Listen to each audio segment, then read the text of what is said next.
Hello, my beautiful blossoms, blooms, and buds. I'm Rosebud Reads, and welcome to my festive holiday book garden.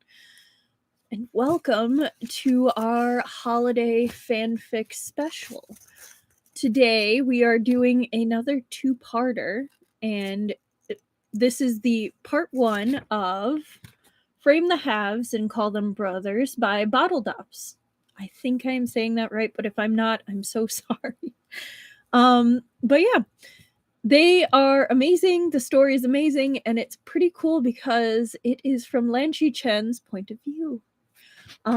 Which you don't find a lot of stories like that. So I think you'll really like it, and that's one of the reasons why I wanted to include it. Because we get Lan Xichen, we get Wei Wuxian, we even get Jiang Chang's point of view sometimes, but we never get Lan Xichen.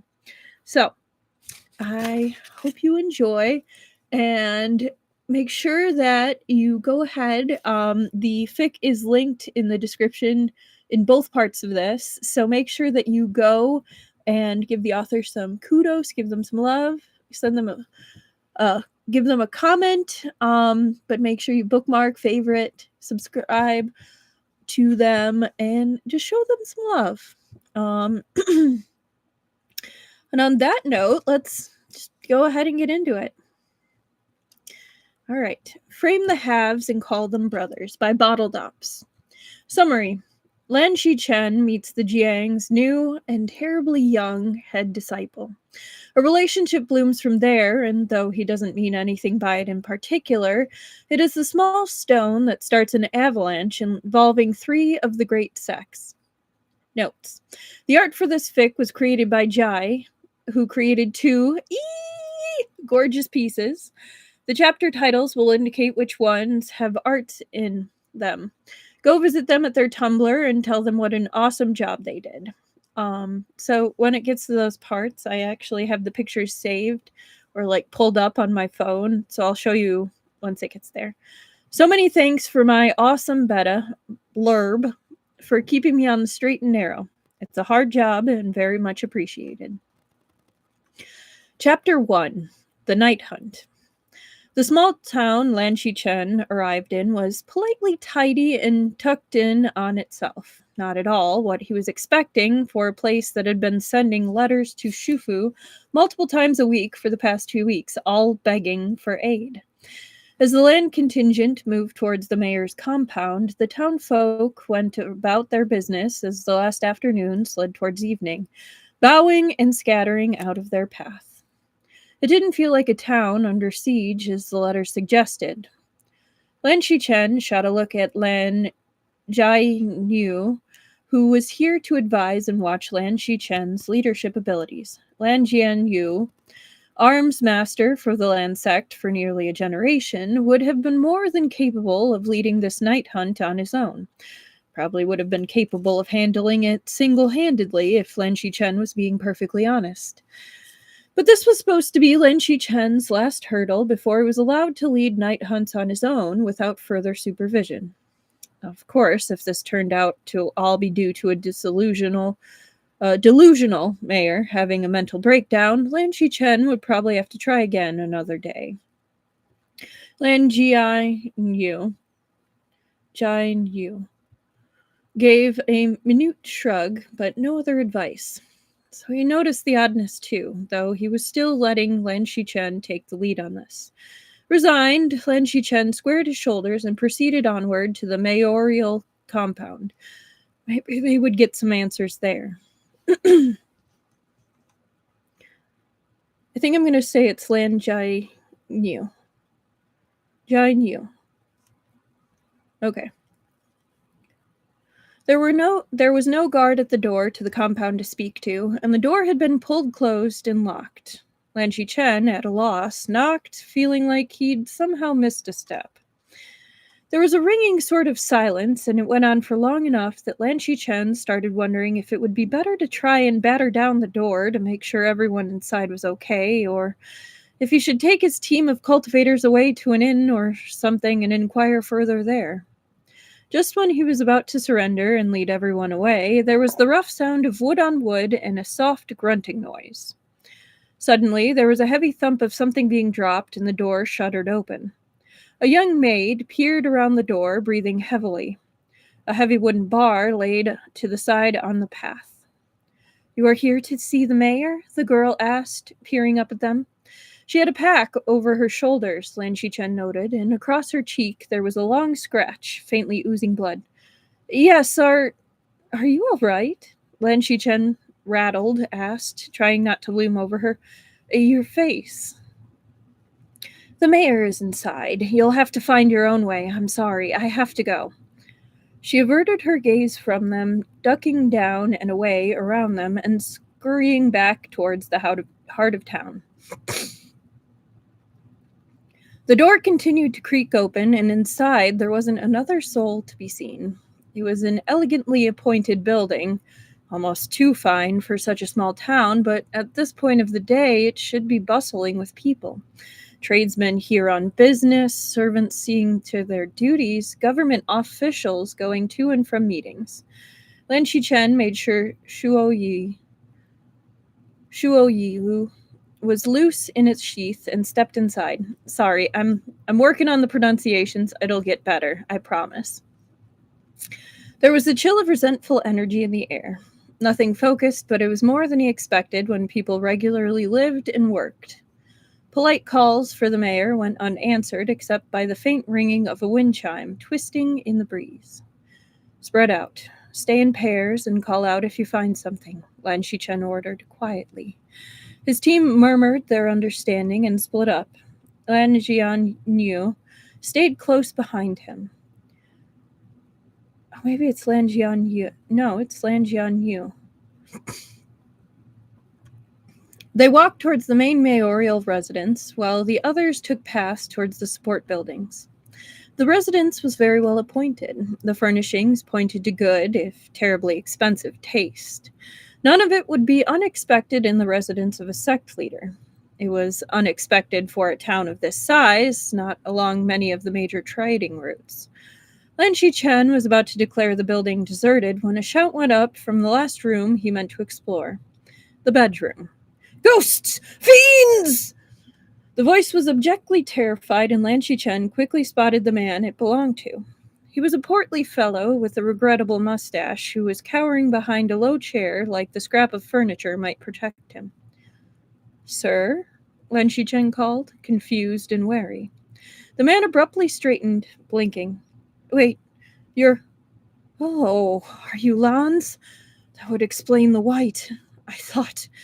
Never mind. Come in." The man's fear and hostility disappeared in a moment, and he hustled to the door, beaming and waving them in. It was irregular to visit a town official in their bedroom, but this whole thing had been irregular. "Sorry, I was just...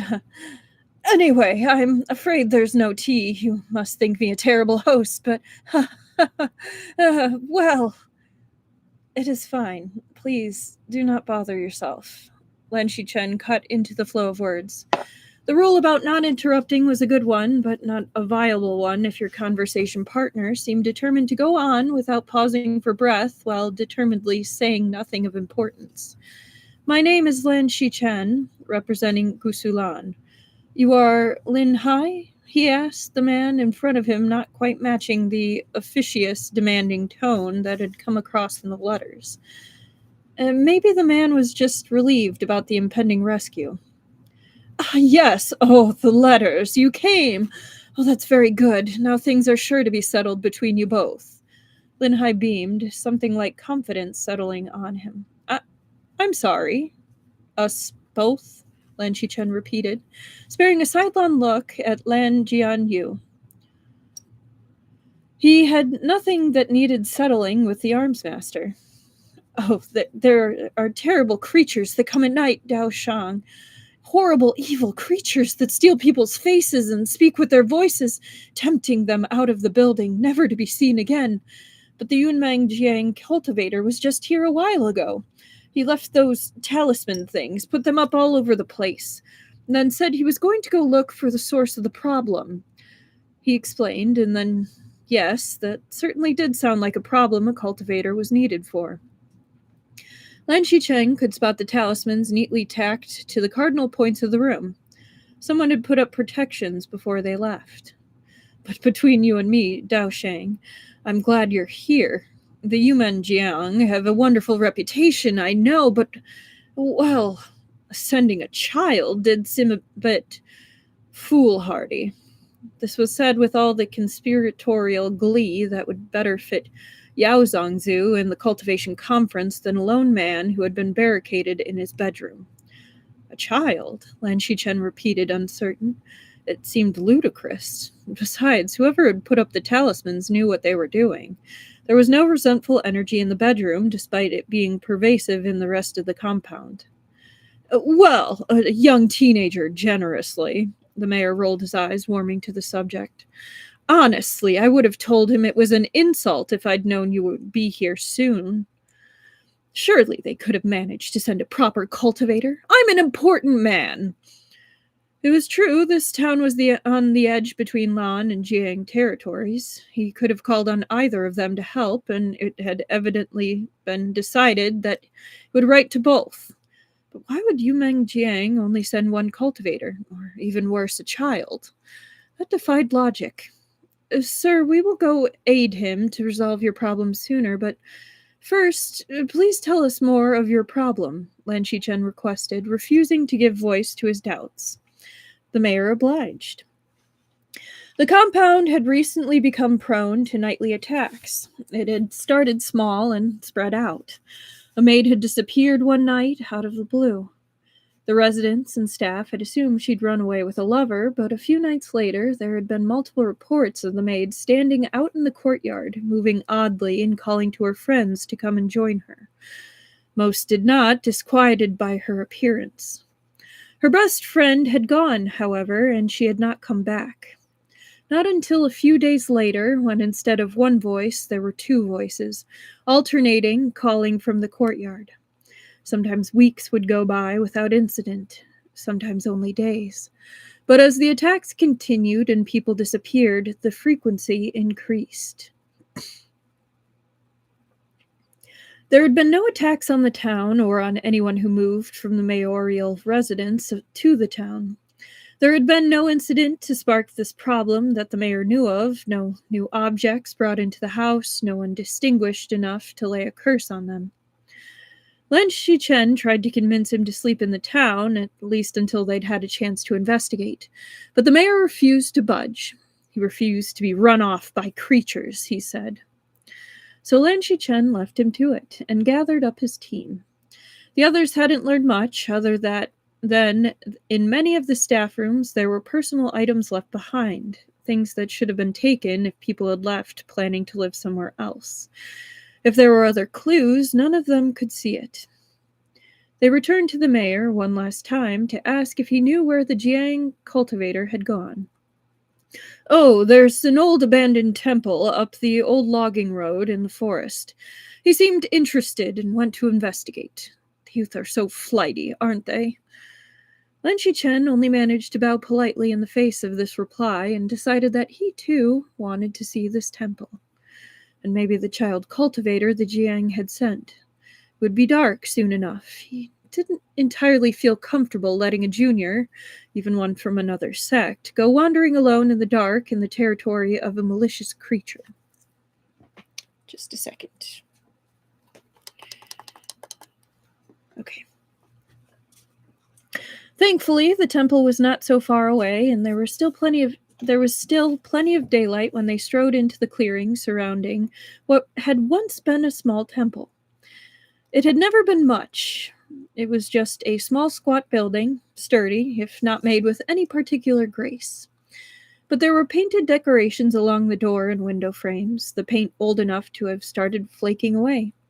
The construction was basic but solid, meant to withstand time and weather. Standing outside of the temple on a fallen log was a young man, a boy, really, in dark blue robes with a red ribbon keeping his high ponytail in place. There was a sword propped up beside him, and he was writing quickly in a notebook in his lap when they approached.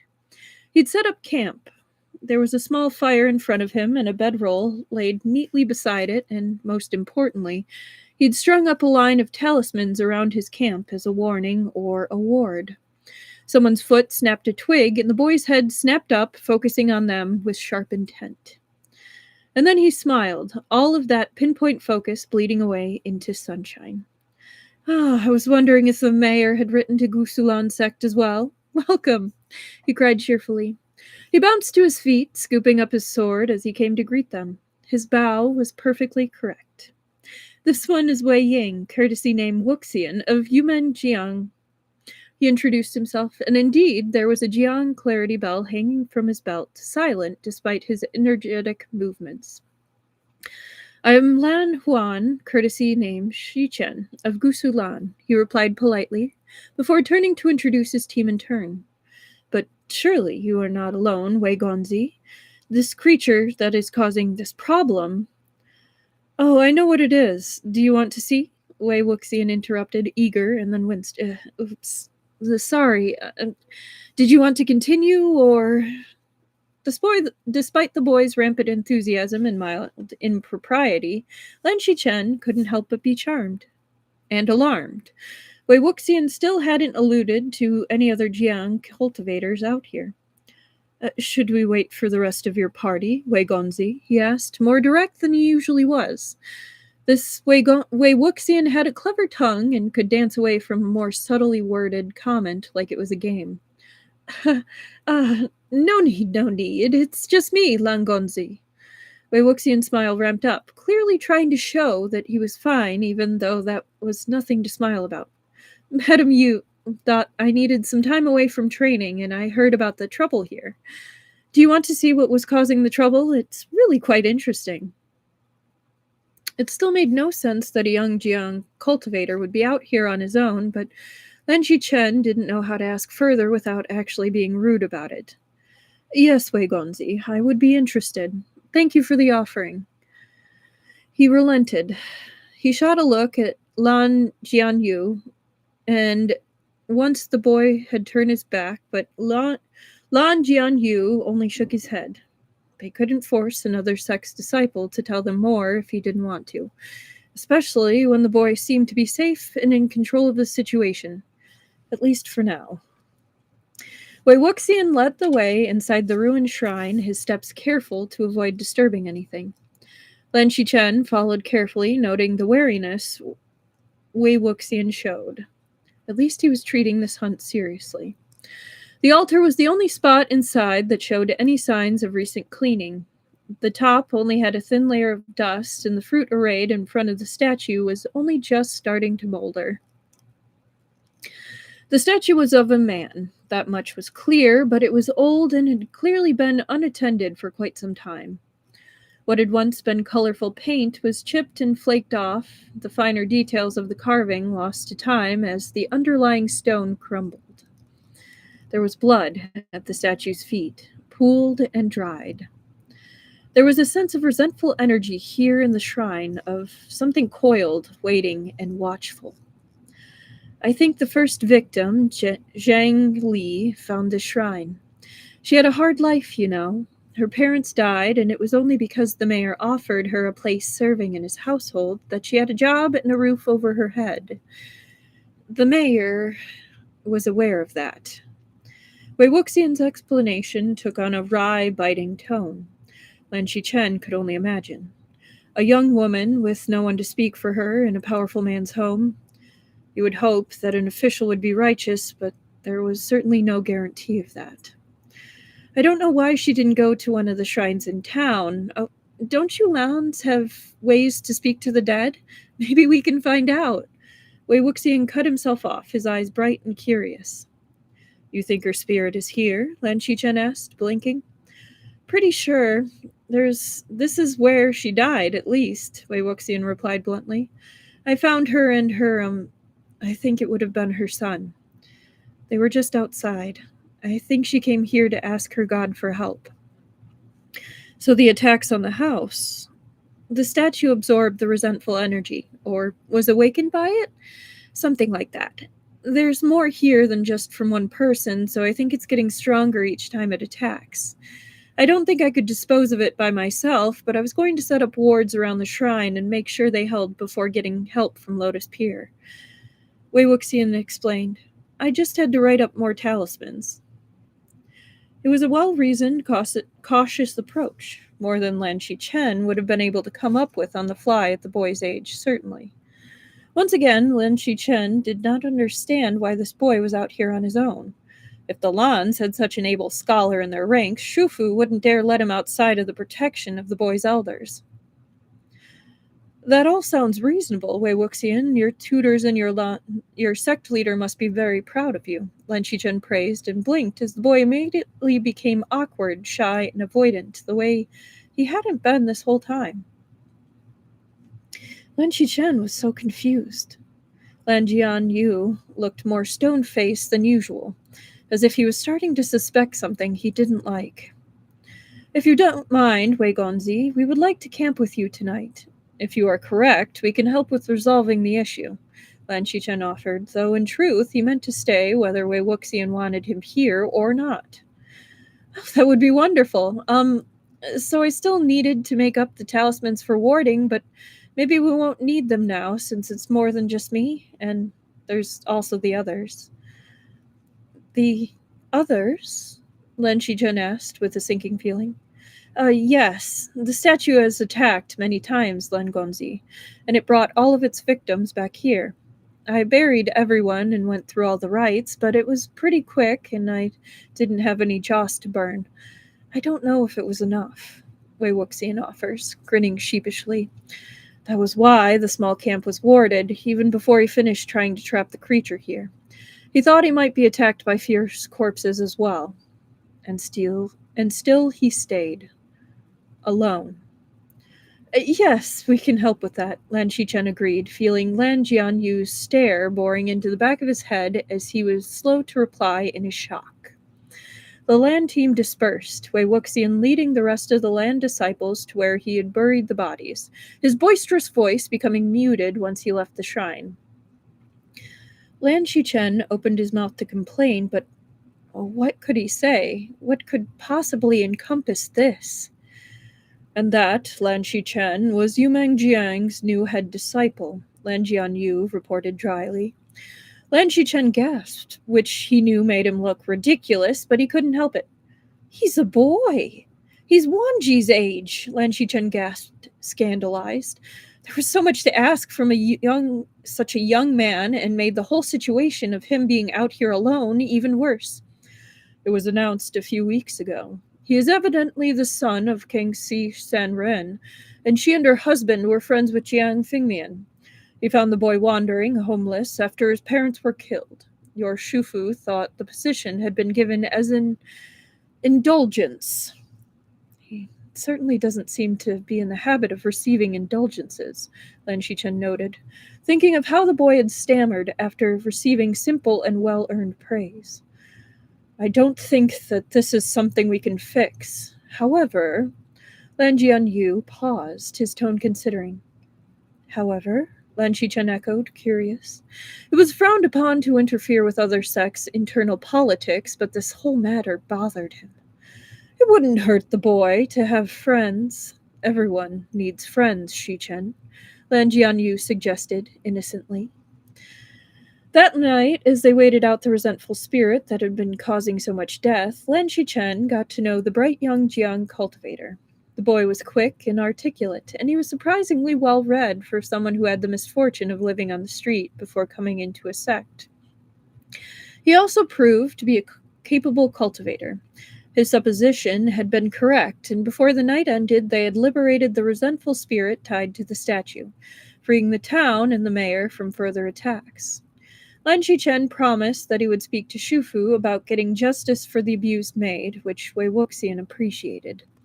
Before they parted, Lan Xichen tried to convince Wei Wuxian that they should write to each other some letters, that he could offer advice for the younger cultivator as he trained, and it would give Lan Xichen good practice writing letters, as that would be important for him as sect leader.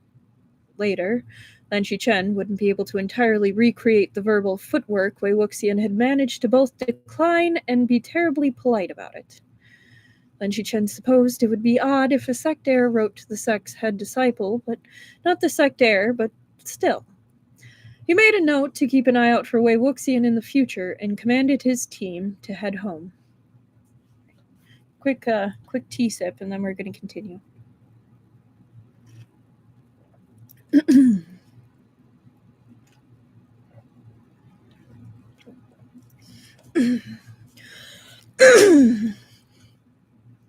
Chapter 2, The Cultivation Conference. So this chapter is art. Lan Xichen was looking forward to the Cultivation Conference in Qinghe. Not only would he be attending more of the discussion with his uncle as he learned his future role as sect leader, he would get to spend time with Minju, Nai Mingui, when his father didn't need him. It was fall, and so he knew the forest around the unclean realm would be a riot of color, making travel there its own reward. He did his best to keep his excitement contained. Uncle did not truly enjoy cultivation conferences, seeing them as a necessary evil and an interruption of his planned-out days and cloud recesses. He would not appreciate excessive excitement from him, so he did his best to project lannish calm as best he could. As they approached the unclean realm, it turned out they arrived at the same time as one of the other great sects. While the gates to the unclean realm were flung open, the archway was full of cultivators in robes of blue, purple, and lilac. At their head was the familiar figure of Jiang Fingmian, gentle and smiling. Beside him was a striking woman, all tension and fierceness in contrast with the sect leader's softness. That must be Madame Yu. Behind them were 3 teenagers in a row, all standing with polite stillness. A young, cheerful-looking woman who must be Jiang Yanli, a boy who was radiating brashness and nerves who he suspected was Jiang Wanyin, and the familiar figure with a bright red ribbon tied around his high ponytail, Wei Wuxian. Lan Xichen wasn't sure why he hadn't thought about the fact that Wei Wuxian would be here to represent his sect, but surely he would be taking part of the tournaments as well. After all, if he really was head disciple, he would have many roles during this conference. Excuse me. Shufu, Lan Xichen murmured, low enough that the sound wouldn't travel to where Nai Zongzu and Jiang Zongzu were talking. That boy near the Jiang family, in darker blue robes with the red ribbon, that's the Jiang cultivator I met during the night hunt at the border a few months back. Lan Kairin had an interesting reaction to hearing that Wei Wuxian both went to night hunt alone and was the same Wei boy that Jiang Fingmian had rescued from the streets. Lan Xichen had heard a quite extended rant about the boy's mother that day, but Uncle could not deny the boy had been skilled and as thorough as one could expect one cultivator to be with so many things to do. He's still rather small, Shufu noted, sounding almost worried.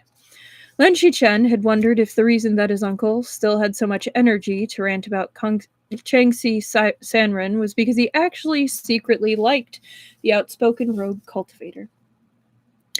He's taller than I remember him being a few months ago, Lan Xichen offered soothingly. After all, teenage boys did have irregular growth spurts. Lan Wangji had was going through one right now, and was supremely irritated by the whole thing as his swordsmanship suffered. Sorry, there's like a frog right there. Shufu had allowed him to stay in cloud recesses rather than put the awkwardness on display. Lan Xichen was pretty sure that Wangji was going to spend most of his time researching how to precipitate a growth spurt before the next few cultivation conferences, if his reward for such things was freedom from the crowd that inevitably gathered. We will see how well he does during the conference. I hope the competence he displayed for you was not a one-off event, Shufu noted, clearly trying to withdraw into the more gruff persona he tended to take on while teaching. Lan Xichen hoped that what he saw pleased him. Once they were greeted and seen to their quarters, everyone was free to mingle as much as they did or did not wish to until the opening feast in a few hours. Shushu elected to spend the time meditating, as did most of the older disciples who came, but Lan Xichen went to go find Minju. Mingju. Mingwei? No, I think it's Mingwei. Instead, he found a fight brewing near the training grounds.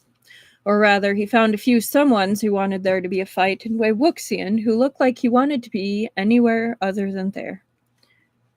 He seems pretty enough. Other sect leaders wouldn't mind have someone that pretty hanging around. One of them in Hidong Fu colors crowed nastily. The other two cultivators jeered with absolutely no shame, even though at least one of them was clearly twice Wei Wuxian's age. "Aw, does Gukka find me pretty?" Wei Wuxian replied, high and mocking, fluttering his eyelashes. Lan Xichen blinked. Wei Wuxian certainly didn't sound cowed at this attempted intimidation. Does he want to dance? Swabian and I could certainly make things interesting for him. His smile was all sharp angles and bright teeth, without a scrap of wariness. That gave Wei Wuxian's prospective bullies pause. Clearly, they'd thought pointing out his lack of gentry status and potential ugly rumors about his true place in Yumeng Jiang would make him an easy target. "Who comes up with a name like that, Swabian?" The oldest one scoffed, but his words lacked conviction. "I like it." Wei Wuxian's own grin widened. "It can be whatever is needed to make someone like you regret your words. Or, if you prefer, it can be just a nice joke for you to take back to your friends, if you have any, and that will be the end of it." The older teens shouldn't be cowed by one small boy, but even Chen felt a little wary around Wei Wuxian's fearlessness. Still, he wasn't about to let this go any further. "I wasn't aware the naming of one's sword was up for peer review," he mused, stepping out of the shadows of the archway. Wei Wuxian's smile slid into something more friendly, and he bowed, as polite as Xichen had seen as he hadn't been to the jeering cultivators. The other teens scrambled to bow as well, and in rapid succession they made excuses to be elsewhere. "Wow, Lan Xichen, you barely said anything to them. Such a fearsome reputation you have," Wei Wuxian chirped, irrepressible. "This lowly one thanks you for the rescue." "You were doing well on your own, but I imagine you prefer to save your strength for the tournament tomorrow," Lan Xichen demurred, unable to stop a smile of his own. Oh, well, I won't be taking part in the swordsmanship tournament, but I will be coaching some of my shidis through the lower levels, and the next day I'll be part of the archery tournament. I heard you will be part of that as well. I'm looking forward to it." His smile had a bit of its sharp edges back, a competitive gleam in the younger boy's eyes. "You're not," but the words got past Lan Xichen before he could stop them. Wei Wuxian seemed confident enough about his skill with his sword, so why wouldn't he fight? Someone has to shepherd the poor little shidis. They're so nervous. Besides, Jiang Cheng will hold up Yumeng Jiang's pride. He's going to do great," Wei Wuxian enthused. On the face of it, this was a somewhat reasonable argument. A trusted teacher could help young cultivators who were experiencing their first competition, unused to the eyes of the cultivation world watching their every move. However, this combined with how Lan Xichen had met Wei Wuxian, it felt wrong, but it also felt like something he would risk alienating Wei Wuxian over if he argued about it. It wasn't his place to say how Yumeng Jiang should display its prowess. "I was just going to look for Nai Mingjue. Why don't you come along? If you're still looking for a spar to spend the time before dinner, he's always up for it," Lan Xichen offered, fairly certain Nai Mingjue wouldn't mind. For the first time since Lan Xichen met him, Wei Wuxian looked as young as his actual age. "Nai Mingjue? I've seen him fight. He's amazing. Do you really think he'd let me have a chance to spar against him?" Wei Wuxian asked, looking as if he'd been handed the world on a platter. It was everything Lan Xichen could do not to laugh outright. "Have you participated in many competitive sparring matches?" Lan Xichen asked as he gestured toward the archway. Wei Wuxian scrambled to join him. "Yes," Wei Wuxian was honest and forthright, not bothering to prevaricate, though That might have been seen as more polite. Lan Xichen wasn't surprised with how confident he'd been during that night hunt. Though I'm not sure I'm up to Naiming Wei's standard. I mean, he's really tall. Wei Wuxian laughed. He clearly hadn't gotten his hoped-for growth spurt yet, though there was a coltishness to him that suggested it wasn't long in coming. It's worth asking, then. He enjoys spirited fights, even if they aren't long. Besides, if those lovely fellows from before hear you've sparred with the Nai sect heir, they won't be so eager to harass you again. Ooh, you're very sneaky, Lan Xichen. I approve. Okay, so this is where the picture was. Let me click back onto my screen. Okay. Great.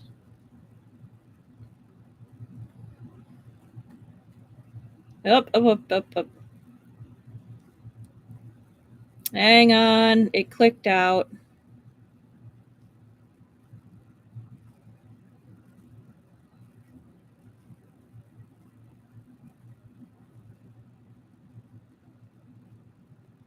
Here it is. Here we go. There.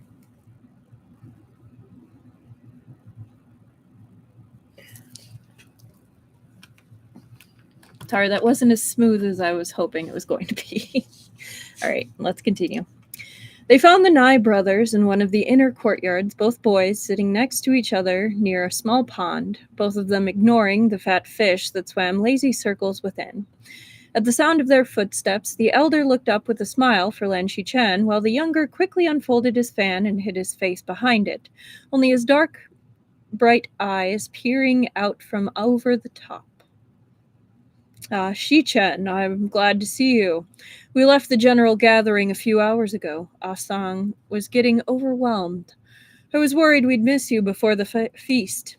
Naiming Gui unfolded himself from the bench. His lanky frame was finally starting to fill out. He was going to be broad and sturdy like his father.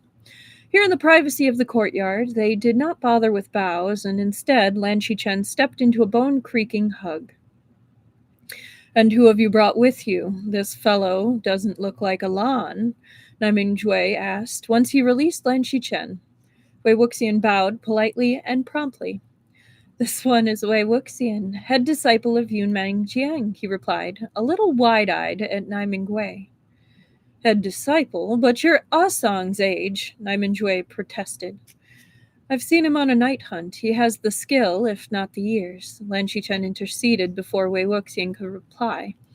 Sometimes the nigh bluntness came across as rudeness, and he wanted these two to be friends. He knew it was unreasonable to hope that all of his friends would somehow all also be friends with each other, but it didn't hurt to try, right? Do you really? Naiming Gui asked, giving Wei Wuxian a more speculative look. Wei Wuxian didn't flinch from the scrutiny. If anything, his already wide grin got brighter.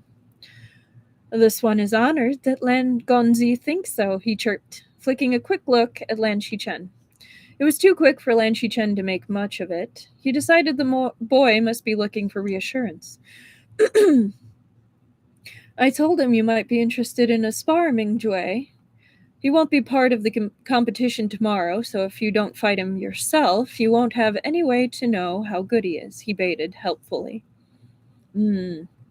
After the competition tomorrow, then, if that will be all right with you, Wei Gonzi. Naiming Gui decided, grinning a little at the way Wei Wuxian was bouncing on his toes a little like a hunting hound pup that just couldn't quite keep still. A warning gong sounded out, and Wei Wuxian bowed properly. Hang on, I got it. There we go. Nai Gonzi, Lang Gonzi, Nair Gonzi, thank you for your time. I should find my place with the Jiang, so I will leave first, he explained. Lan Xichen was impressed by the boy's immediate conscientious return to duty. Most disciples his age would be more willing to draw out their time away from more boring tasks. The three of them bowed back, and Lan Xichen watched Wei Wuxian scamper out of sight before turning to Naiming Gui. Adopting strays, Xichen. Ji is going to be cross with you if he thinks he is getting supplanted. Nai Mingwei laughed. Ha ha ha ha. Nai Huaisong's more tense fan fluttering had slowed to a lazy trawl through the air, thoughtful. There's something odd about that boy's situation, but I haven't been able to put my finger on it yet. He's awfully independent for such a young disciple, and carrying so many duties if he is truly head disciple. Well, I'm sure we'll learn more soon if the Jiang brought him to the conference to let the sect speculate about it. Come on, I have some of that tea you like. It's still a little while until dinner, and we can meet your delegation before the doors. Mingwei invited in. Yes, that sounded like an excellent way to spend the time between now and the opening feast.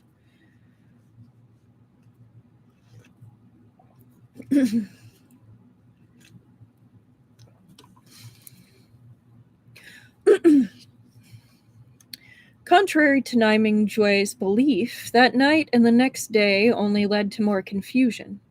Most sects had both their heir and, if the positions were held by two people, the head disciple sitting at one of the more prominent tables of their sect.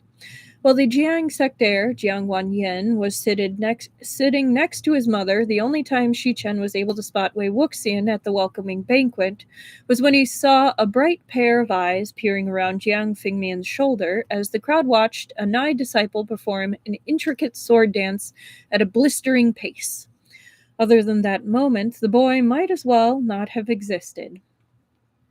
The next day, as the older junior disciples and the seniors showed off their swordsmanship skills in the tournament, Lan Xichen only spotted Wei Wuxian a few times, always with one of the younger of the competing juniors, their heads close together, discussing strategy or walking off a loss.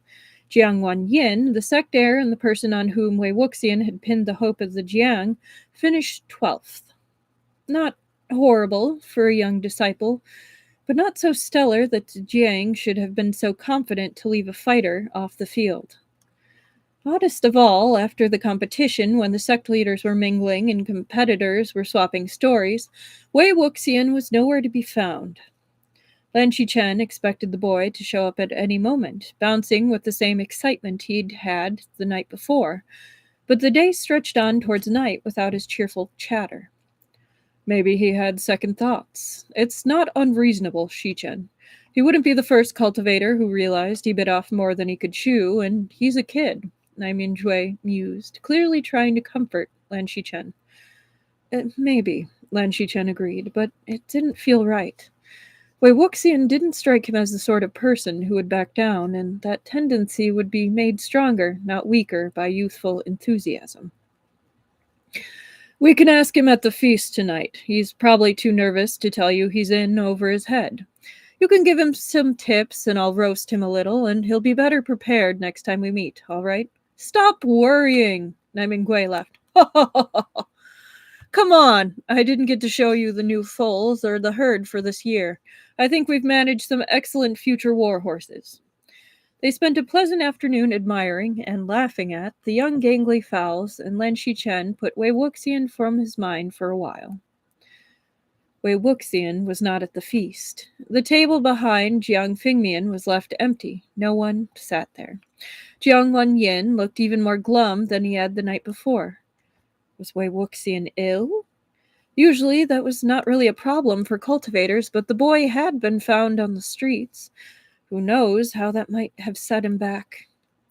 Nai Mingwei, who had been reluctantly making the rounds with his father as hosts, was finally able to peel away and come sit by Lan Xichen for a while.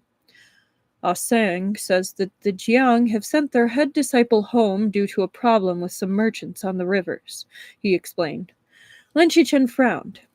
Did the Jiang not have any competent elders or other disciples who could handle the day-to-day running of the sect while their leaders were away? If it was something more serious, was sending a child truly the right decision?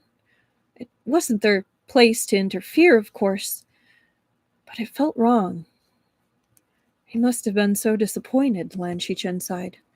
He'll miss the archery competition as well. I should write to him and tell him we took no offense. Nai Mingwei hummed, not quite disagreeing, but not quite agreeing either. You could do that, But he wasn't looking at Lan Xichen. He was looking at Madame Yu. Madame Yu, who looked more satisfied than she should, given that the sun she pushed so hard had not covered himself in glory today.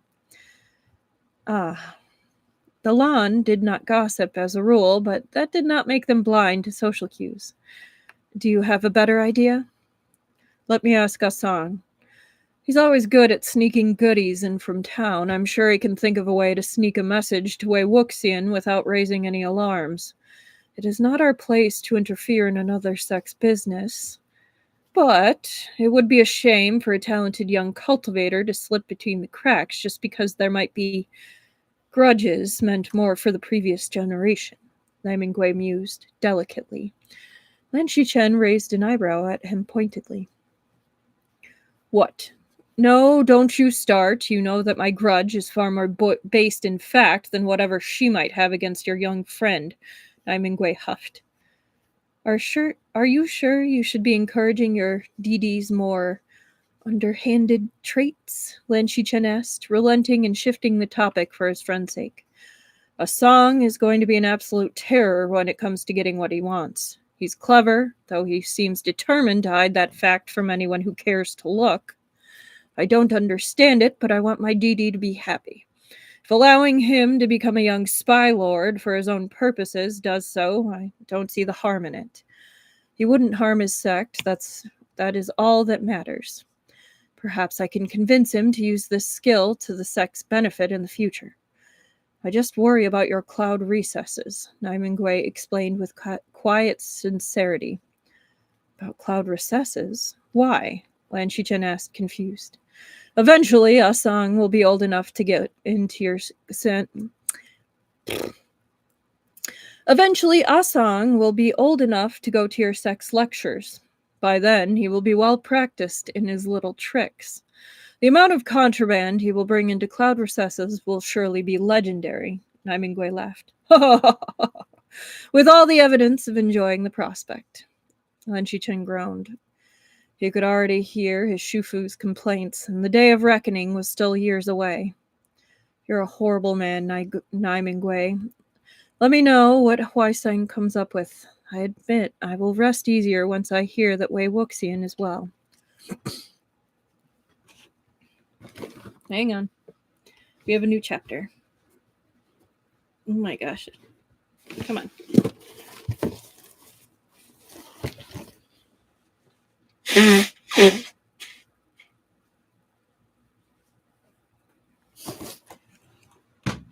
And sippy sip.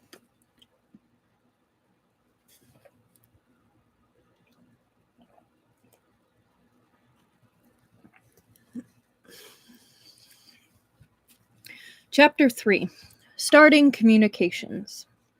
Lan Xichen didn't often camp alone. He was one of Gusulan's twin jades. The sect could certainly afford to put him up in an inn when he traveled, and he'd reached the point in his cultivation where he could usually reach a reasonably sized town by nightfall on sword when going most places. But he just had to spend nearly a week in Lanling helping to hash out a trade deal. He'd known that Shufu wouldn't enjoy it, and he was old enough and well-trained enough to take on the task himself. The amount of overdone finery had grated on his senses the entire time. He felt a few days in the wild would give him time to regain his balance and avoid snapping at sect members. He had set up camp near a cheerfully babbling stream, just a little ways away from an old hunting trail that he'd found on a night hunt once. He thought it was a shame the area was haunted at the time. It was beautiful, though too hilly for easy farming, which made it somewhat desolate. He was meditating on the rocky bar where the water curved when the tranquility was broken by childish voices. No, not childish voices.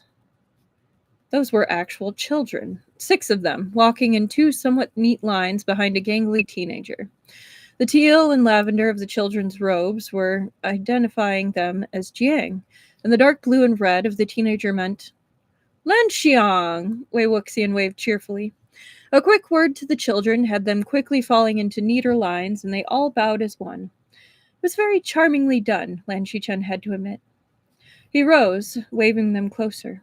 Wei Xiang. I wouldn't have thought to see you out here and with a young entourage, he smiled, as Wei Wuxian brought his little juniors over. Ah, Madame Yu thought our time would be better served learning outdoor skills while she visits with Madame Jin than if we hung around Koi Tower. There was something strange about that declaration, but Lan Xichen didn't want to question Wei Wuxian too closely right in front of his juniors. Oh, are you not spending time in an inn tonight? He asked instead, spying the Qiankun bags carried by Wei Wuxian and a few of the older juniors of the group. No, we are on the hunt for a campsite, Lan Xiang. And then I will get to cook for all of my little ducklings, Wei Wuxian reported cheerfully. The ducklings in question looked leery of this idea, but no one actually protested. Ah, but you should camp here. There is plenty of room, and it is a pleasant spot, Lan Xichen offered. While it was true he originally came out here to be alone, spending time with a friend was an equally attractive idea. Wei Wuxian looked at his juniors. A few of them were attempting to deploy very pleading faces. Clearly, they hoped to stop for the day. Well, if Lan Xiang is offering, it would be rude to refuse. Thanking Lan Xichen, he declared, bowing, his disciples rapidly following his example. All right, tents up in the next Xichen. Work together, 3 to a tent. Whoever fights gets dunked in the river. Go on, Wei Wuxian ordered, and snickered as the juniors scrambled to obey. Wei Wuxian watched them for long enough to ensure that they seemed to be in some sort of order to their work, before returning his attention to Lan Xichen. But really, thank you, Lan Xiang. This location is lovely, and they were starting to get tired. I hope we will not be too much of an imposition, not opposition. No imposition at all. Do you often lead wilderness training? Lan Xichen asked. One of the tents gained height, which earned a small cheer, but it was short-lived. The cheers turned into cries of dismay as the pole toppled moments after being placed. It's usually me and Jiang Wanyan, but Jiang Wanyan stayed in Lotus Pier to help Jiang Shushu with some matters of trade there, Wei Wuxian explained. Madame Yu had brought Jiang Yanli with her to visit Madame Jin, so that the Jian Zixuan and Shiji can spend some time together, getting to know one another. Lan Xichen could see the politics of it.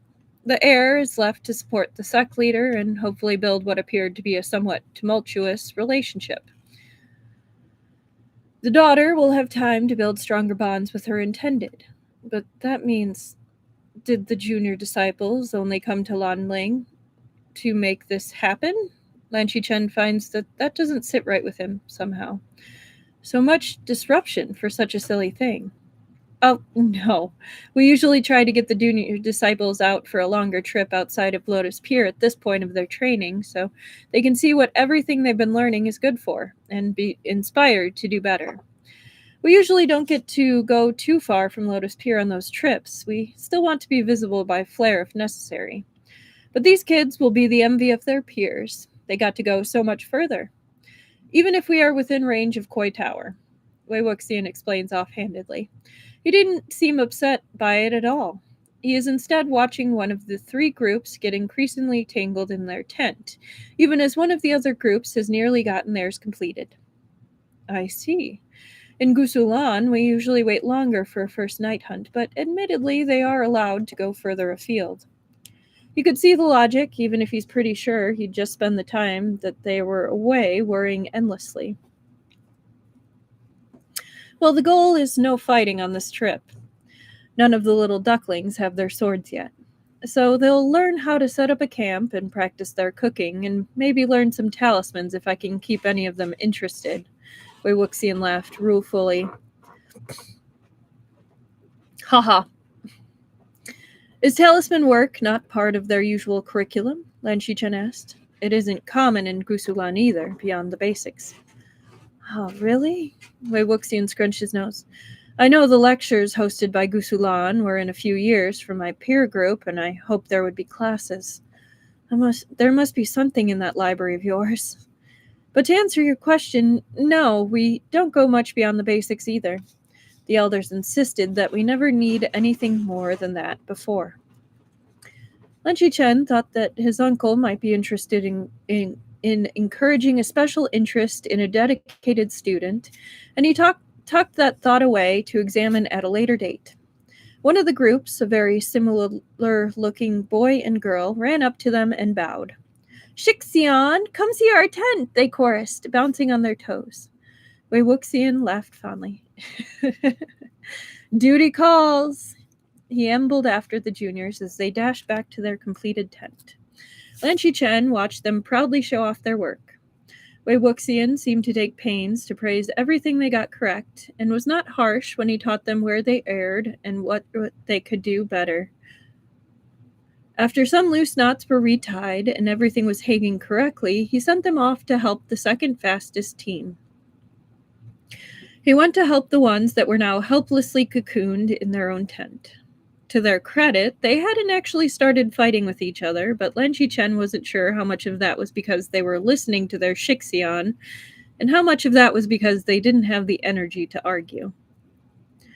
Wei Wuxian appeared to be a very good teacher, patient and kind, but unrelenting in actually making his students do the work and prove that they understood what he was trying to get across. The juniors glowed under his praise. Soon enough, there were 3 neat tents set up, and Wei Wuxian set them to the task of washing rice for dinner, promising that he'd teach them how to fish after he got his own tent set up.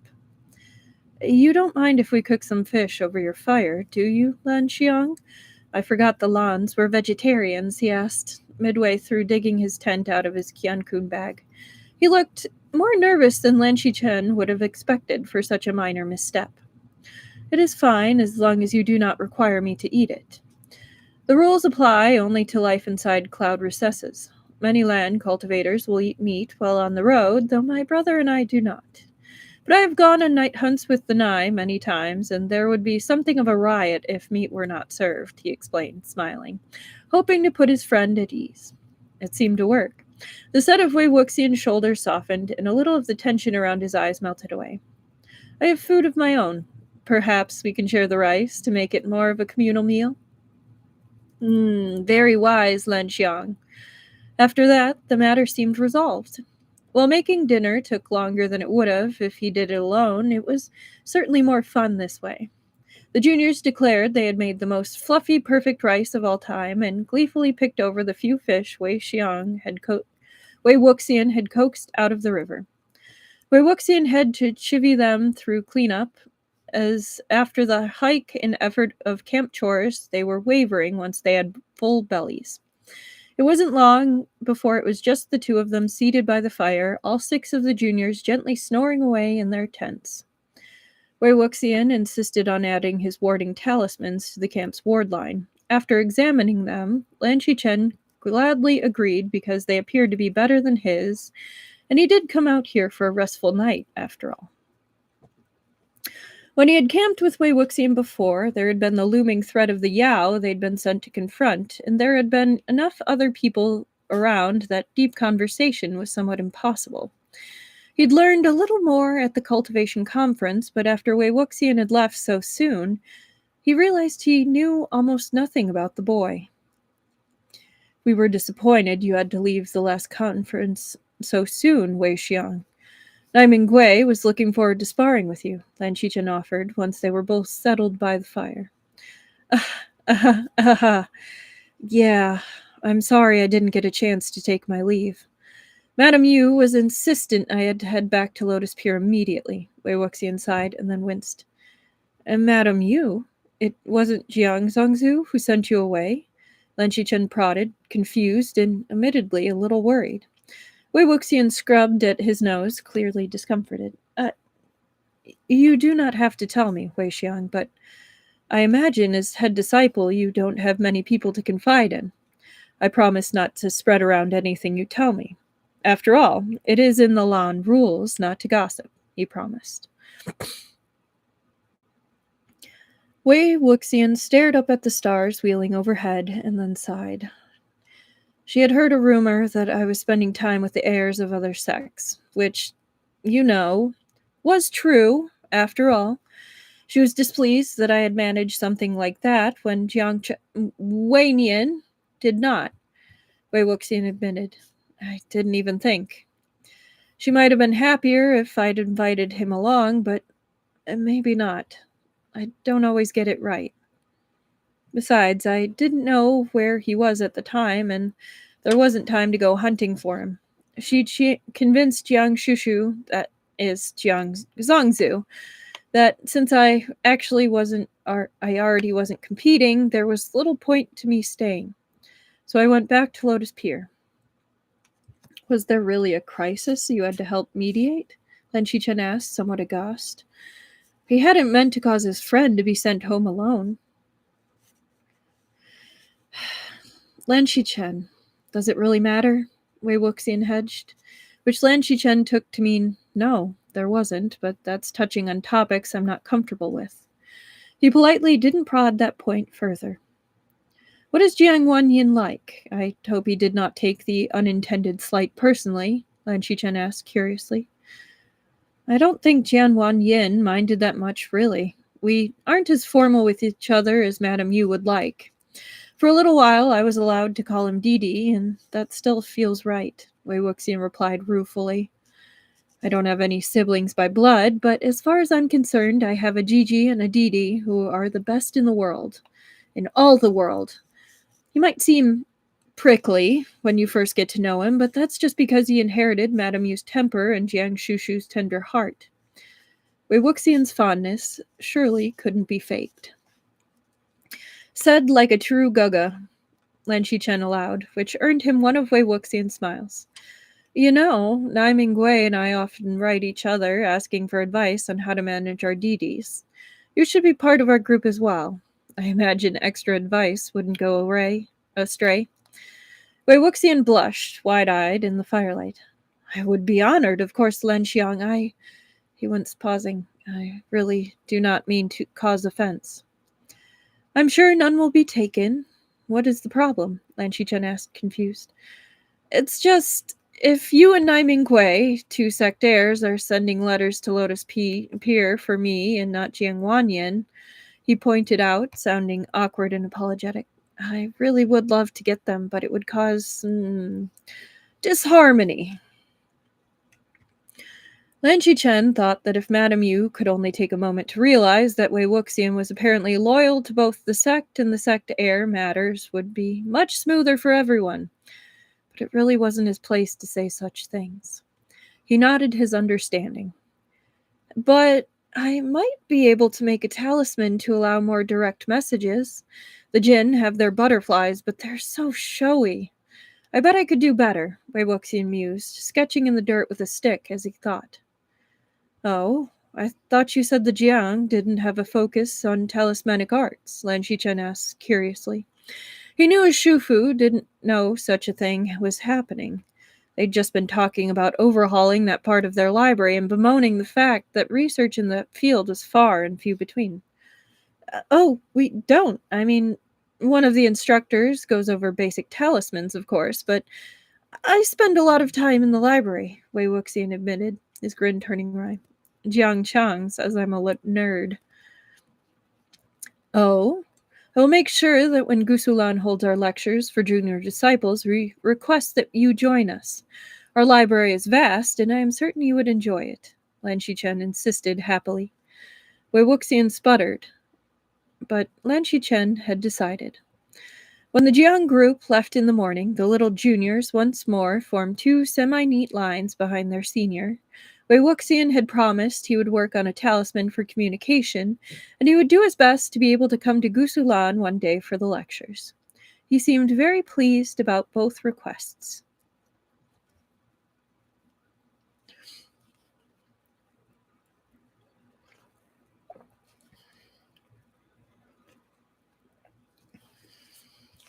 Lan Xichen closed the door to the room he was renting.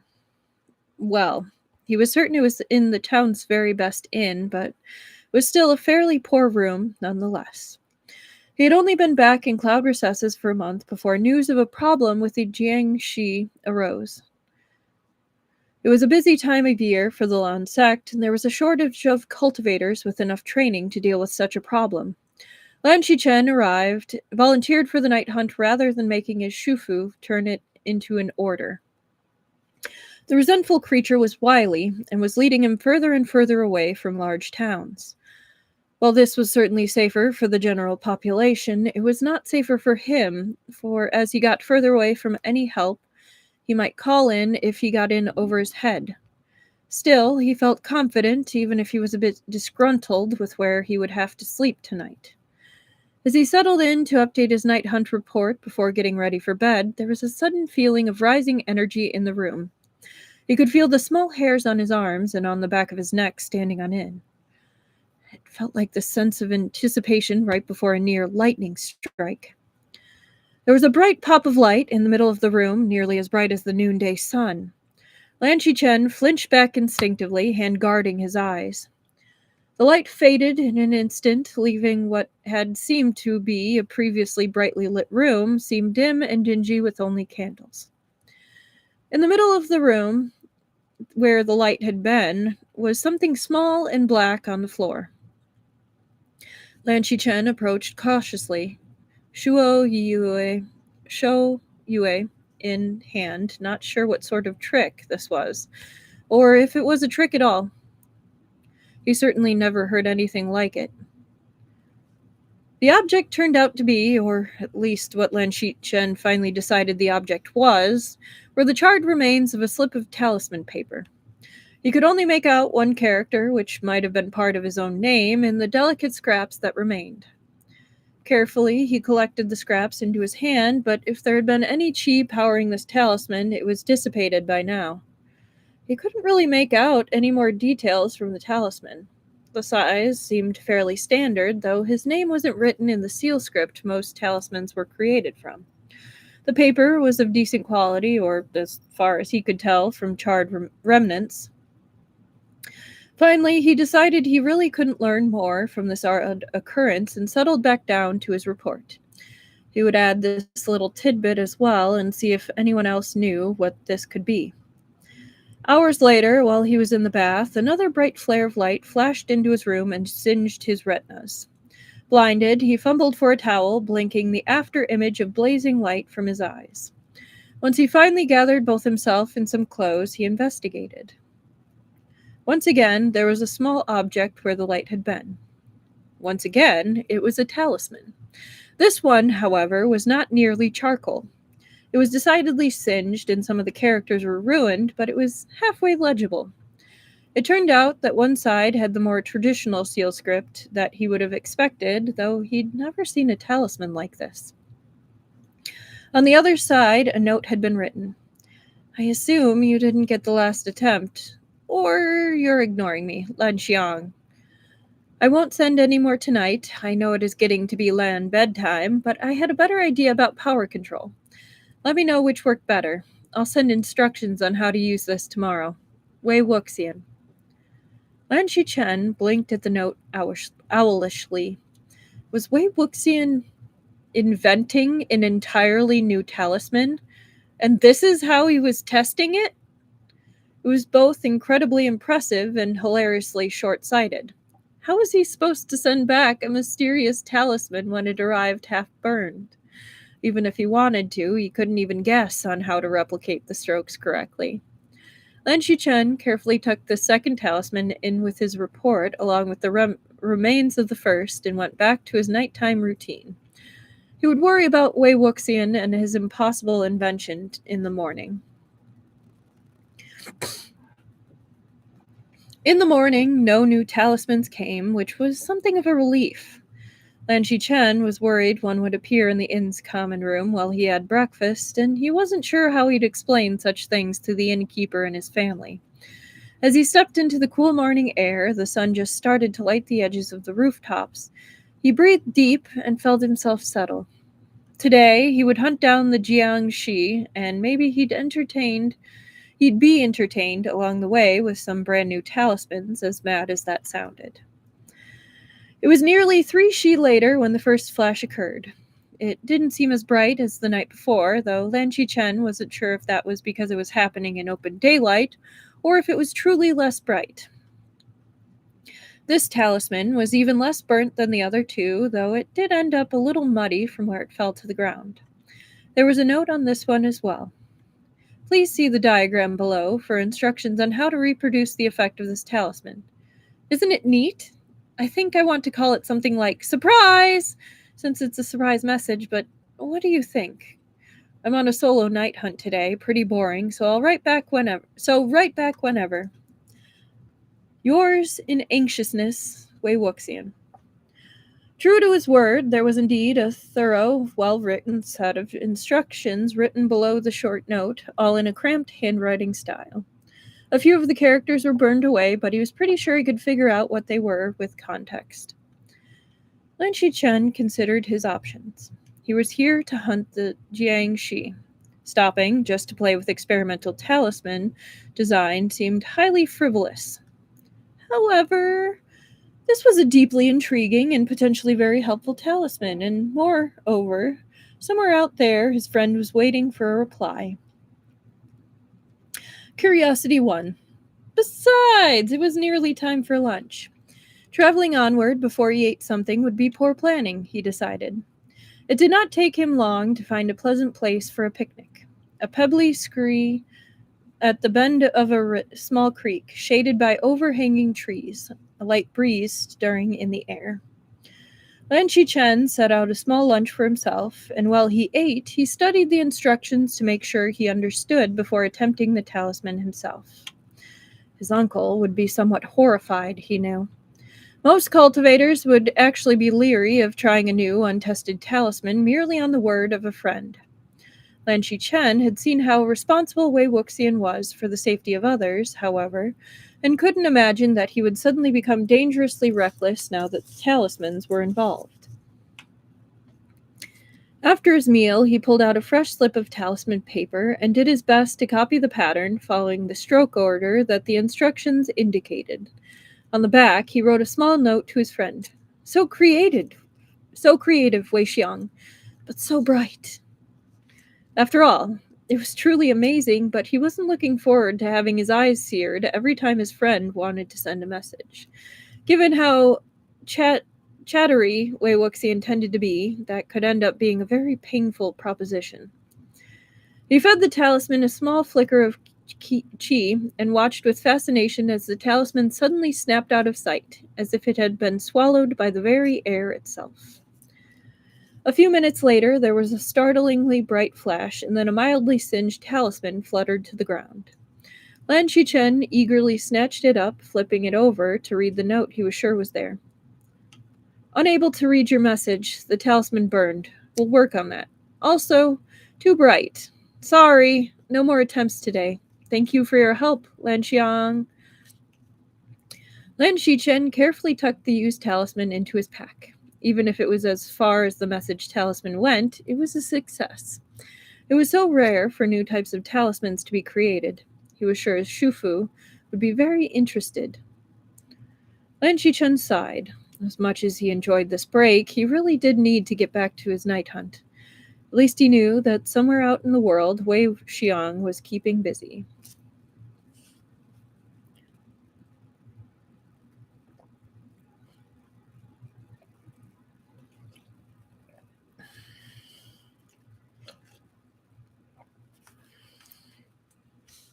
As spring melted into blazing summer, which mellowed into a misty fall, Lan Xichen continued to occasionally receive updated versions of the messaging talisman.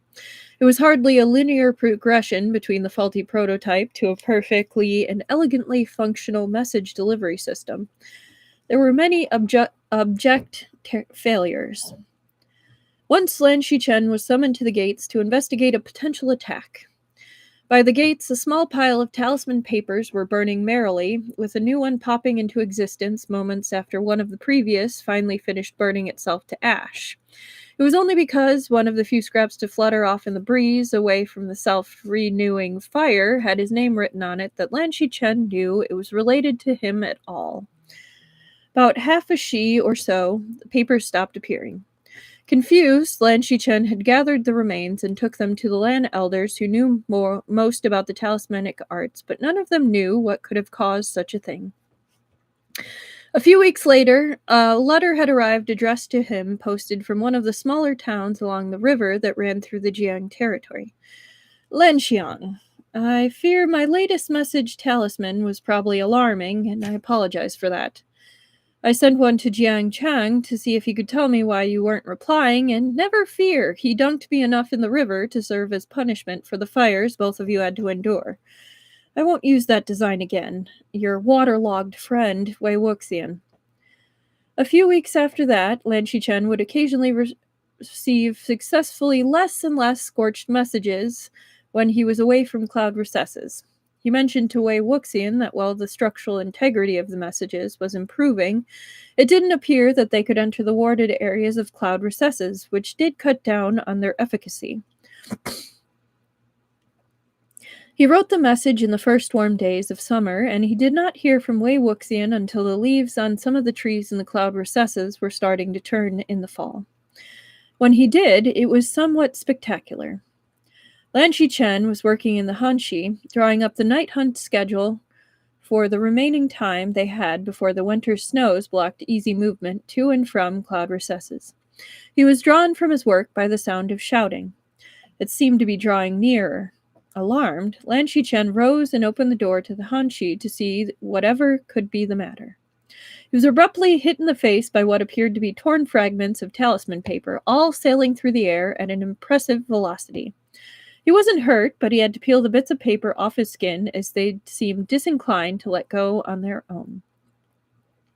Carefully, he gathered all the pieces in his hands, even as his sect mates appeared, chasing after the last fragments.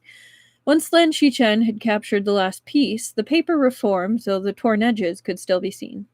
Lan Xiang, I think I've fixed the problem. Let me know if this worked for you. Wei Wuxian. Shufu, drawn by the commotion, frowned in consternation when Lan Xichen handed him the note.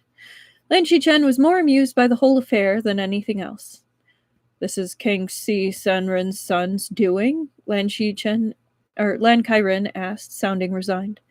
He is creating a new talisman from nothing, Shufu. There are bound to be some missteps.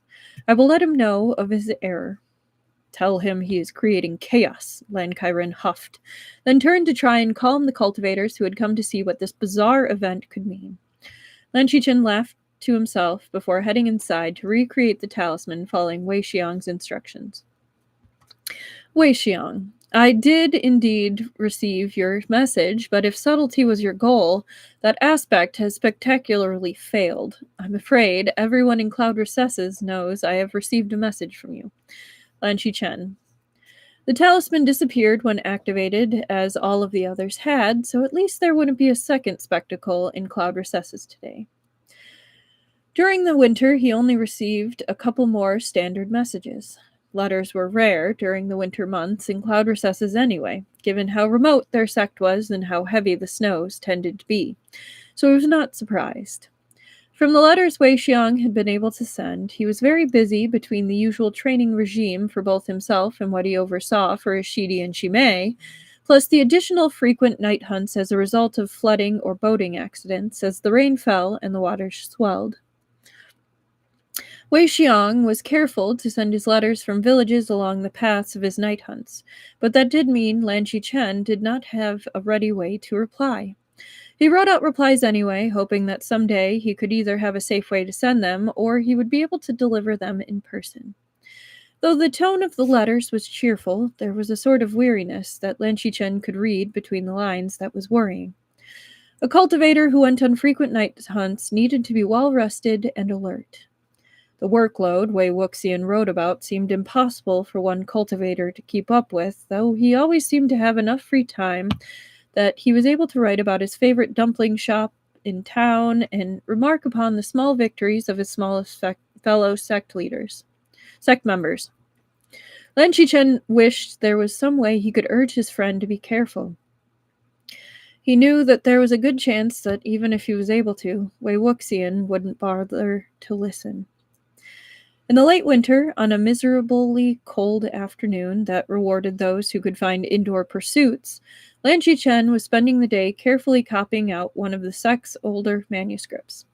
It was usually a job for one of the juniors, but there was something calming and meditative about carefully recreating the text, and it felt good to materially aid his own sect.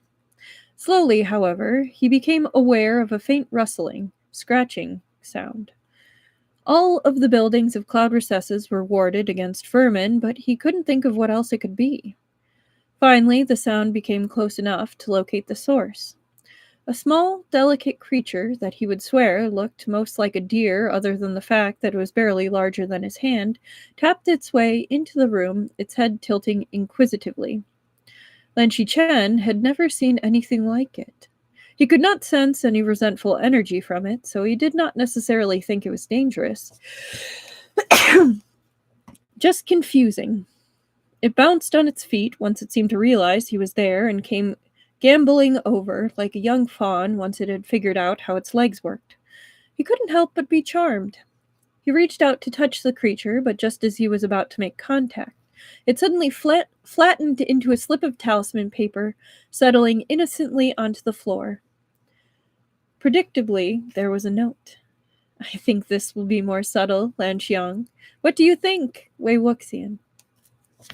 Lan Xichen was amazed. As far as he could tell, no one had noted the message coming into Cloud Recesses, and the design had been very cunningly done. The instructions that were written after the note listed out a few potential variants to produce different creatures. When had Wei Xiang even had time to think of something like this, never mind enact it? It was an impossible feat. In this, at least, he was very well suited to be one of the Jiang. Very carefully, Lan Xichen followed the instructions and also found the least weighty of his replies to the letters he had received over the winter. Combining the talisman with his letter took a little finagling, but when he finally activated the talisman, he couldn't help the pleased gasp when a small paper fox appeared in front of him. It swirled in a circle, chasing its fluffy tail before bounding out of the room, presumably on its way to find Wei Xiang. He wanted to go tell Shufu about this wonderful new talisman immediately, but he firmly suppressed this first impulse. It was Wei Xiang's creation, not something that Lan Xichen had permission to wave about willy-nilly. He wasn't sure if the Jiang meant to sell this design, as many sects did, with useful talismans. He wasn't sure if the Jiang knew of its existence. Lan Xichen had gotten the impression that Madame Yu did not appreciate Wei Wuxian's skills in the talismanic arts and did not encourage him to share his new creations with anyone. That was, of course, a horrible shame. Of course, if the design was never shared with Yumen Jiang, perhaps someday it might actually help its creator the way it ought, rather than it just being something he had to hide. A few days later, another small deer trotted into the hanshi, and Lan Xichen gladly opened a hand for it to clamber onto. This time he received a proper letter. He was not surprised that the tone was cheerful or that most of it was about misadventures while attempting to move the town's supply of lotus silk to higher ground as the river threatened to overrun its banks.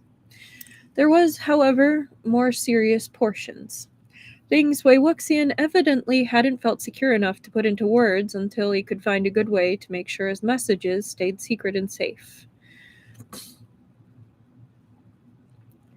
Lan Xiang, you once said that you and Nai Minggui discussed how to manage your DDs. Perhaps you can help me with my Shidi. How did you make sure you give your DDs a chance to shine? Surely you're more skilled, if only because of your extra years of training when compared to your illustrious DD, but still, Lan Wangji's name is well known in the cultivation world as being a very skilled young master. I do not want to overshadow Jiang Wanyin's progress.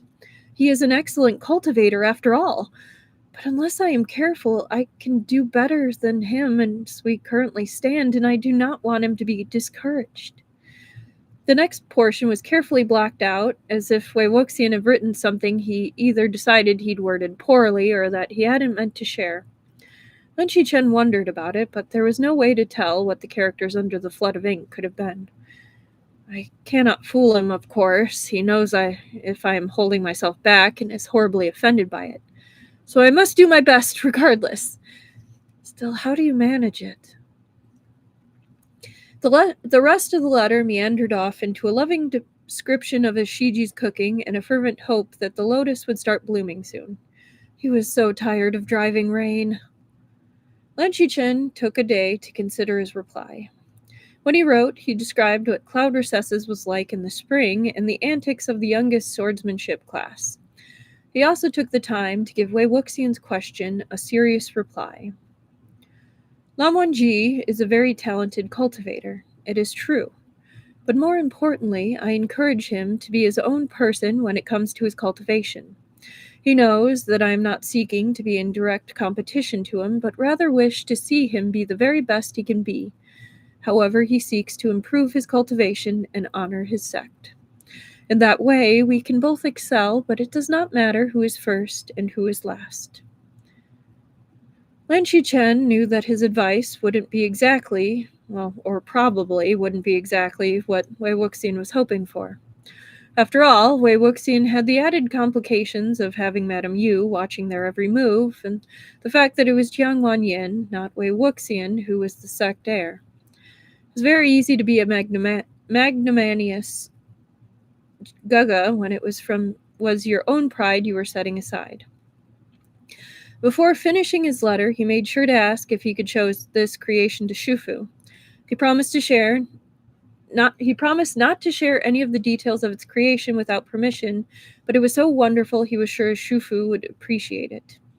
He decided to try the variant instructions for a bird this time, and was delighted when a darting swift flitted through the room in swooping turns before launching itself out of the window and into the pale blue sky beyond. Okay, I'm going to fix my wig a little bit because it's poking me. Just a second. Then we can continue.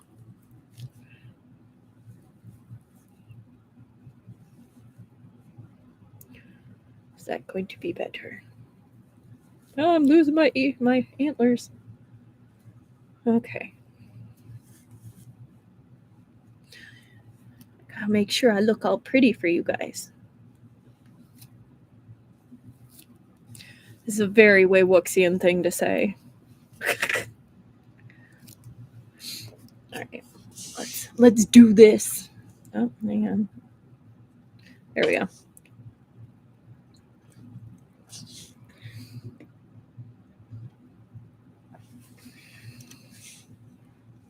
Chapter 4. The Big Brother Club.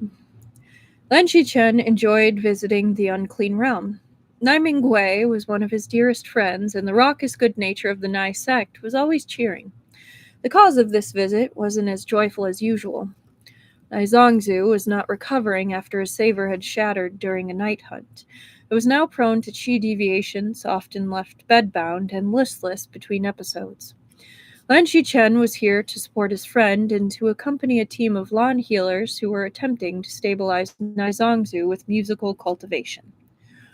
Today had been difficult after Nai Zongzu wavered on the edge of deviation, prone to violent outbursts between stretches of despondency as he could tell he was falling closer to the edge of no return.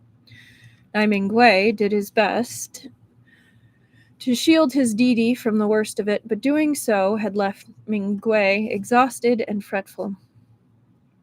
Lan Xichen had offered to distract his friend with a game of Weiqi. So long as Huaisong wasn't offering strategic advice, they were well matched and thus ended up playing late into the night. It was for that reason that both of them were still awake in Mingwei's room when there was a somewhat frantic knock on the door. Nai Mingwei paled but quickly rose.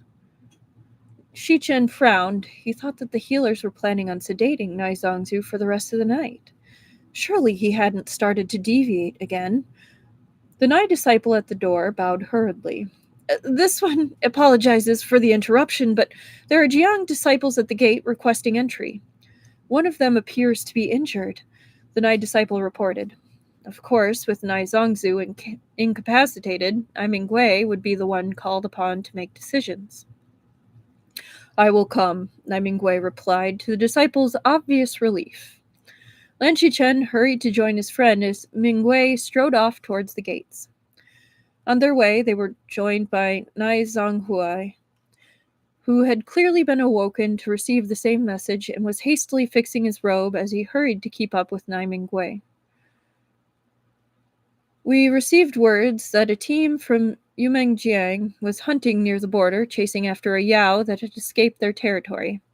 It seemed prudent to join them to allow them to continue their hunt as they seemed confident of success, and Nai Zhanghui grimaced, the expression encompassing the chaos the sect was currently embroiled in.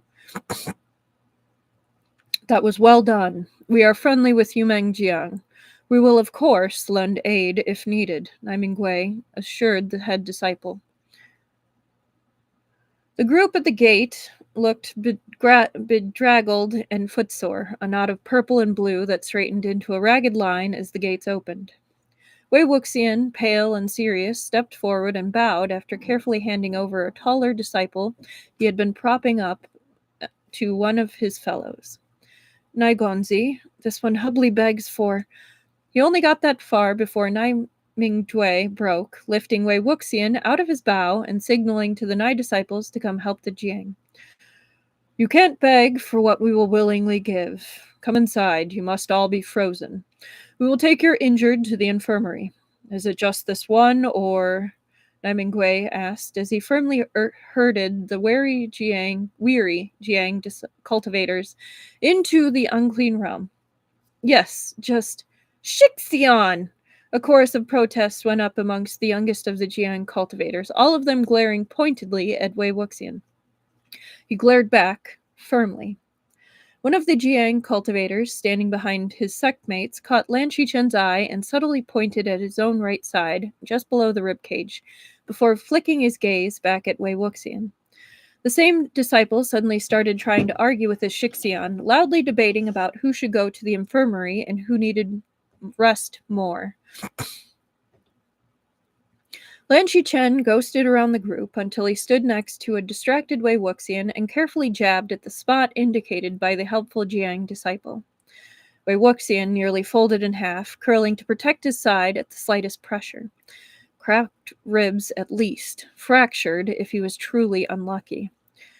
Wei Xiang, Lan Xichen sighed, scolding, as he braced an arm around Wei Wuxian's shoulders to help keep him upright. There was something slightly wild in Wei Wuxian's gaze when he looked up, but he couldn't protest that he wasn't hurt, not after a display like that.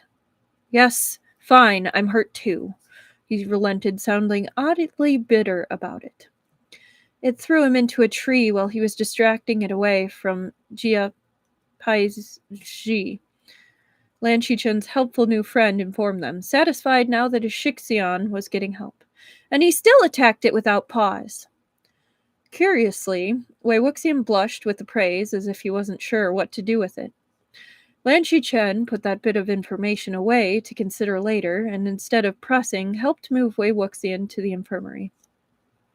Meanwhile, Nai Mingjue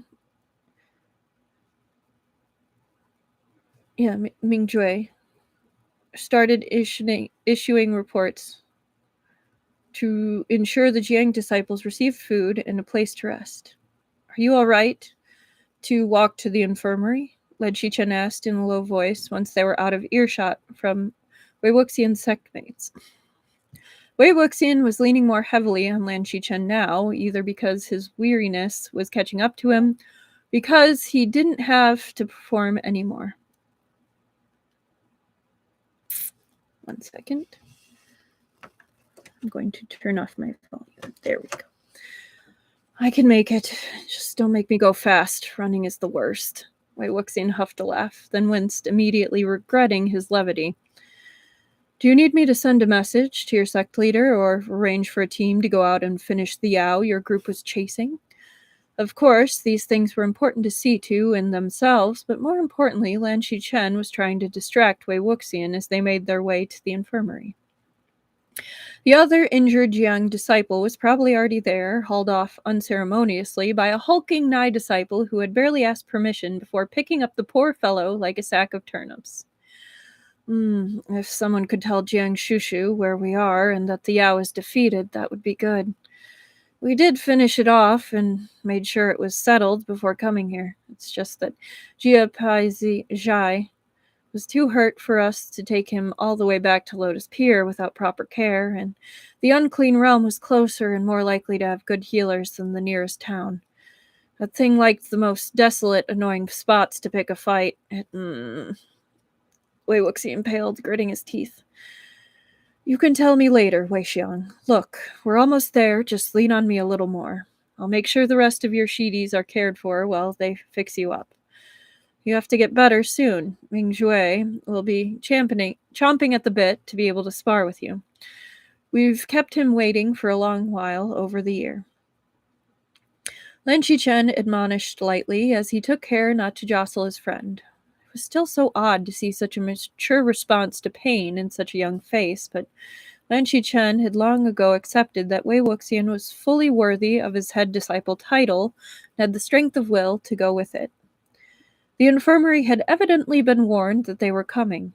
Lan Xichen only managed to get them a few steps beyond the door when the healers descended upon them, whisking Wei Wuxian away and leaving Lan Xichen only with the assurance that his friend would be seen to, and the ghosts of the feeling of his friend leaning heavily against his side. Unbalanced, he went to find Nai Mingjue to see what he could do to help. I'm sorry, I think I've been saying Nai Mingjue, and I think it's Mingjue. Thankfully, Wei Wuxian's injury turned out to only be severe bruising and strains. Painful and possibly debilitating to someone without a golden core, but not insurmountable.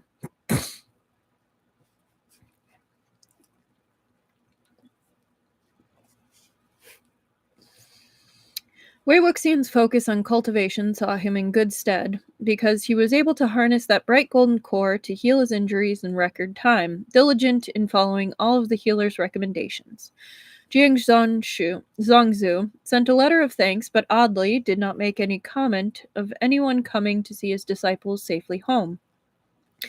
If these were Lan disciples who had been hurt on a night hunt, if it had been Wanji who had ended up in another sect's infirmary, Lan Xichen would have stopped at nothing to make sure there was someone from the Lan there as soon as possible to see to their comfort.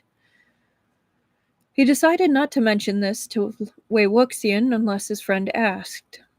He didn't know what to do with the disappointment. He wasn't sure if he was relieved or further disturbed when Wei Wuxian never brought it up, clearly not expecting anyone to come. If Wei Wuxian didn't notice the oddness of the situation, someone else very much did. Nai Huaisong didn't often meddle with the sect affairs, clearly preferring to be seen as ornamental at best, but he was frowning at breakfast one morning after a few days had gone by and there was no announcement of a visit from the Jiang. Lan Xichen might have thought the frown was due to something else. Nai Huaisong had quite a lot of intricate hobbies, and his projects were always at risk of being ruined by his boisterous sect mates.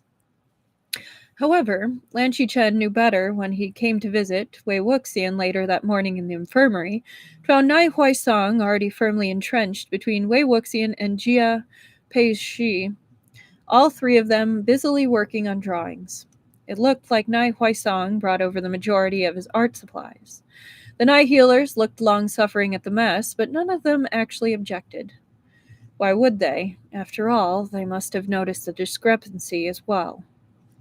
Well, I can see my presence is not needed this morning, Lan Xichen teased, when none of them looked up from their projects. Nai Huaisong muttered something about Lan Xichen blocking the best light, but Wei Wuxian looked up with a bright smile. Jia Peizai looked a little overwhelmed at being in the presence of two sectaires, but after a glance at Wei Wuxian and his relaxed posture, he seemed to gain some confidence. Lan Xiang, can you please convince these healers that I'm fine? It was lucky Sung Xiang here decided to spend some time with us. I was about ready to climb these walls to escape. Please. I promise I'll be good. Wei Wuxian smiled winsomely, but Jia Pei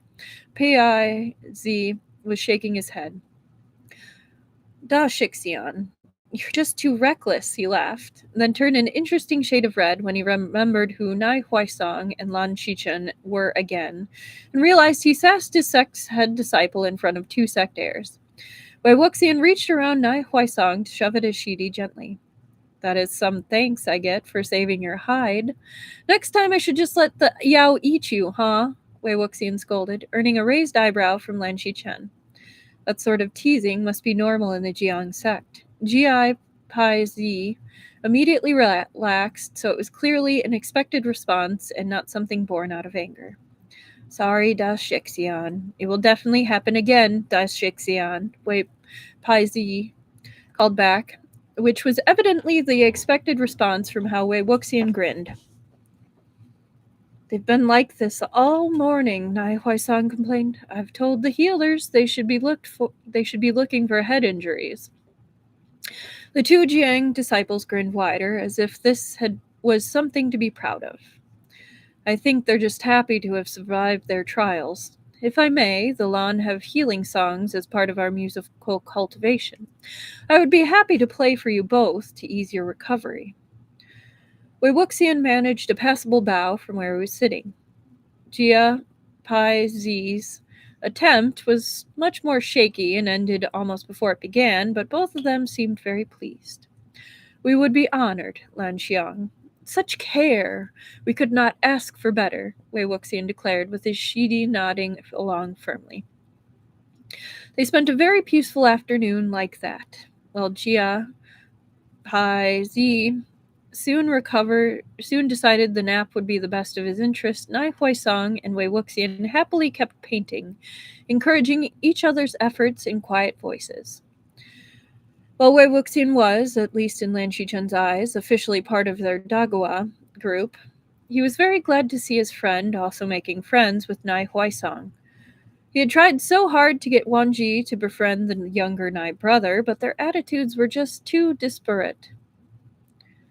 Nai Huaisang often had trouble with friendship. Sure, he was friendly with cultivators from all over, but a true friend? That was harder when the cultivation world put so much emphasis on the strength of one's core and one's martial prowess rather than on one's moral character. Naming Jue would be pleased about this, at least. There had been so little for him to be pleased about lately.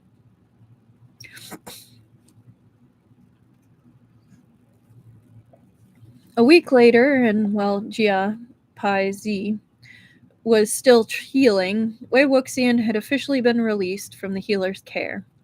He had launched himself back into training with the fervor of someone who was about to go stir-crazy, being forced to sit on the sidelines, gleefully taking over teaching swordsmanship classes for Shidi and challenging Nai cultivators to duel when he realized such overtures would be gladly accepted. Wei Wuxian didn't always win. While he was fast and agile, could certainly clearly think on his feet. He was still gangly and growing into his adult height, and didn't have the sheer muscle strength many of the Nai had. Despite his disadvantages, he still made a good showing and won his fights more often than he ought to. Eventually, Nai Minjue joined one of the regular training sessions and was treated to the sight of Wei Wuxian gleefully trading blows with cultivators decades his senior with all evidence of enjoyment. Do you think if you spent more time with Asang, some of that enthusiasm for training would rub off on him? Naimingwei asked, without much hope. When I'd heard you'd spent time doing art with Asang, I thought your estimation of his skills might be a little overblown. He just enjoys everything, Lan Xichen laughed softly as his friend got knocked into the dust, though his smile didn't waver at all. You should go fight him. It will make his entire year. He asked daily if you might be here during training. And you don't think Jiang Zongzu would be upset if I showed up as head disciple? I think there's a good likelihood no one will ask about it if you don't announce it. So long as he isn't openly potentially showing up the Jiang sect heir, no one seems to keep track of what Wei Xiang is up to day, Lan Xichen groused. If Wei Wuxian was part of the Lan, Lan Xichen knew his uncle would be regimenting his day from sunup to sundown. Talent like this would not be so easily squandered. However, he was not part of the Lan and was, by all evidence, deeply loyal to the Jiang. So the best he could do was support what he could and try his best to keep an eye out for his friend from afar. Very well, he has the spirit, I'll give him that. We'll see how long that keeps him on his feet. Nai Mingjue tried to sound skeptical, but Lan Xichen could see just how excited he was for a bout of his own. Ask him about the messaging talismans he made later. You won't be disappointed, and you'll need it if you want to keep in contact after he leaves. He worries about receiving messages from sect heirs. Naiman Jue tilted his head curiously before understanding dawned, remembering Xichen's comment about Madame Yu's jealousy. It's not more of those stupid Jin butterflies, is it? He sighed. Wait and see. I don't want to ruin the surprise. Lan Xichen smiled enigmatically, mostly so he could earn an eye roll from his friend. Hey, Wei Wuxian, I heard you're hoping for a spar, Naiman Jue called as he stepped onto the training field. Wei Wuxian's grin turned incandescent, despite the fact that he was short enough in comparison to Naiman Jue that the night air stood at least a head taller, and Baxia was a fearsome blade in her own right. Wei Wuxian did not win any of his matches with Naiman Jue, not that day or any of the days that followed until Jia Peishi was able to travel home. That didn't stop him from trying every single day, always with the confidence that he was getting closer to a victory. A swift dodge passed Nai Huaisang's hand to alight delicately in front of Naiman Jue. Zhu Xiang, how do you convince your Didi that you are proud of him even when he can't match your level of skill? San Xiang clearly knows you are proud of him, and he tries to hide his saber in the bushes rather than train. How do I convince my Shidi? Lan Xichen sent a small hair off from the gates of cloud recesses, the messenger quickly disappearing from sight. Wei Xiang, Minju told me there was a fight amongst the Jiang disciples at a group night hunt he attended with his juniors. Are you all right? Lan Xichen hurried to scoop up the kitten that had gamboled into his room uninvited. Lan Xiang, please tell me that you tease your DD. My Shidi is convinced that I'm the only one who bothers to tease anyone and is getting very huffy about it. It's quite cruel to me. Naiming Jue admired the miniature but bristling boar before releasing it to race off on its mission. Lan Xichen, is Lan Wenji still sulking about you teasing him on that last night hunt set up by the Jin? If looks could kill, we would all be wearing white right now. Why did Wei Wuxian look so gleeful about it? The small donkey is unexpected, and it lifts its head to bray silently before trotting into Lan Xichen's waiting hands. Thank you, Xichen Gaga. You're the best.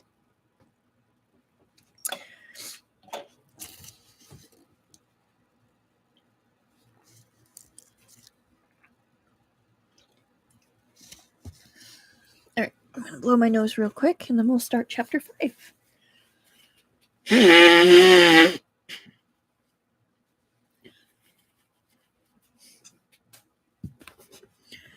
Wait. Lan Xichen was excited. Oh, hang on. Chapter 5, the lectures. Lan Xichen was excited. Juniors from the sects all over the cultivation world would be coming to Gusu in the next few days, and today the Jiang were due to arrive. Wei Wuxian had sent over a rough itinerary for the Jiang delegation during one of his messages. It was absolutely no hardship for Lan Xichen to arrange his day so that he was waiting by the gate when the purple-robed cultivators finally crested the last stairwell to arrive at the gates of cloud recesses. Wei Wuxian's grin when he spotted Lan Xichen was as bright as the sun. They hadn't gotten to talk much face-to-face, what with Lan Xichen's increasingly busy schedule and their mutual desire to keep from angering Madame Yu. Xichen Ge, Wei Wuxian crowed cheerfully, waving a hand as if such an excitable figure might be missed somehow. Jiang Wanyin hissed something at Wei Wuxian and grabbed his arm down, glowering. Once they approached the gate, the Jiang delegation bowed in unison, neat and proper. Lan Xichen bowed back politely and signaled to the gate guards that he would allow them through. Come, welcome to Cloud Recesses. I will guide you to your rooms, young masters, Lan Xichen offered, waving them into his home. Wei Wuxian bounced through, utterly ignoring how his brother tried to keep him contained. Thanking Lan Xichen. I don't suppose you found the book you were talking about in your last message, the one about moving meditation? A few of my sect mates and I have noticed it seemed easier to focus when moving. I'd love to see some actual research on the subject. Wei Wuxian launched into questions and theories without preamble, bouncing as he walked through cloud recesses. I will be sure to have the text delivered to your rooms, Lan Xichen agreed, and they segued into explaining and pointing out the important buildings and cloud recesses which they would need to know to navigate for the next year. Both boys and the disciples who followed them listened intently, but Lan Xichen caught the Jiang hair, sending Wei Wuxian confused looks throughout the tour. Once he left them at their rooms, he reminded them of the time for dinner and for the saluting ceremony which was to happen the next day. There were rules against eavesdropping, but it wouldn't take any sort of effort to hear the Jiang heir explode once the door had closed behind him. Since when are you sending messages to the heir of the Lan sect and receiving messages back? What have you been saying, Wei Wuxian? Despite the wall between them now, Lan Xichen could hear perfectly well. He considered turning back to try and calm the situation, but that probably wouldn't go over well. He made a mental note to check in on Wei Wuxian later and make sure he was well. At dinner, the Jiang heir and Wei Wuxian appeared to be thick as thieves, nudging each other and whispering comments to each other when they think no one is looking. Lan Xichen took time before dinner to pause at the Jiang table and check on Wei Wuxian. All seemed to be well on the front. When he turned towards the head table his family would be eating at, Lan Xichen found his brother staring at him. Or rather, staring at the Jiang table, his ears slowly turning a flaming sheet of red. Lan Xichen was surprised, to say the least. He'd never seen his brother take much of an interest in anyone before. But who at the Jiang table had captured his brother's interest? Wei Wuxian laughed suddenly, bright and unrestrained. Wang Ji dropped his teacup from suddenly lax fingers. Oh, well, wasn't that interesting? He spotted his uncle looking between the somewhat poleaxe-looking Wang Ji and the still laughing Wei Wuxian with an expression of consternation. He suddenly remembered how, every time Wei Wuxian managed to be brought up in conversation, his uncle seemed to have some comment to make about the boy's mother. Lan Xichen had faith that his uncle would let go of his preconceived notions shortly once he got to know the boy, but he resolved to keep an eye on that as well. That evening, Lan Xichen decided that it was better to be proactive than to wait for a problem to arise, so instead of spending the last hour before curfew working on other details about the upcoming lectures, he went to speak with his uncle. His uncle seemed unruffled about the upcoming lectures, just as composed and calm as he would be on any other day of the year. He welcomed Lan Xichen, pouring him a cup of tea that he was already enjoying. Shufu, do you remember that talisman I showed you the other day? The new communication talisman, Lan Xichen asked, having decided to lead with one of Wei Wuxian's strong points. Yes, quite a remarkable innovation. I do not believe the cultivation has known the like, Lan Xichen agreed serenely. Its creator is one of the visiting disciples, come to listen to your lectures, Shufu. That gets Lan Xiren's attention, and his eyes narrow in thought. I have not heard of any sects having any particular advances in talismanic theory. Surely, if one of their disciples were creating things like this, they would want to boast of that disciple's achievements, Lan Xichen mused. I have not heard the full story of why he is not open with his creative ability, Shufu, Lan Xichen noted, but I do have some suspicions. The creator was Wei Wuxian of Yunmeng Jiang. I believe you saw him in the dining hall tonight. Lan Xichen watched his uncle turn red with reflexive anger, then calm once his rational thought caught up with his knee-jerk reaction at the name. Jiang Zhongzhu seems to have a fondness for the boy, but I have heard Madame Yu has to keep a firm hand to keep him in line. If he is anything like his mother, he will be a handful, Lan Xichen huffed, which was a milder complaint than Lan Xichen had heard when his uncle had first learned that Wei Wuxian would be attending this year. I've been fortunate enough to encounter Wei Gonzi on a few night hunts. He has always struck me as an intelligent and thoughtful cultivator. As well, he is a good teacher of his young Shidis. His uncle hummed thoughtfully. I will take this opportunity to test Wei Wuxian. If he is intelligent, as you say, it is our duty to nurture his ability. If, however, he has somehow misrepresented himself to you, we will be able to discover it, Shifu declared firmly. Lan Xichen noted that his uncle sounded like he still believed the latter outcome would be most likely, but he congratulated himself that he had at least convinced his uncle to give his friend a chance first, before solidifying his judgment. He hoped it would make his friend's time here easier and more productive.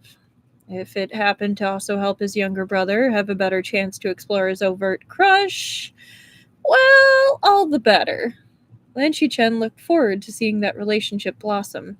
Even if the relationship didn't end up being romantic, his brother definitely needed more friends his age, and Lan Xichen was more than happy to share.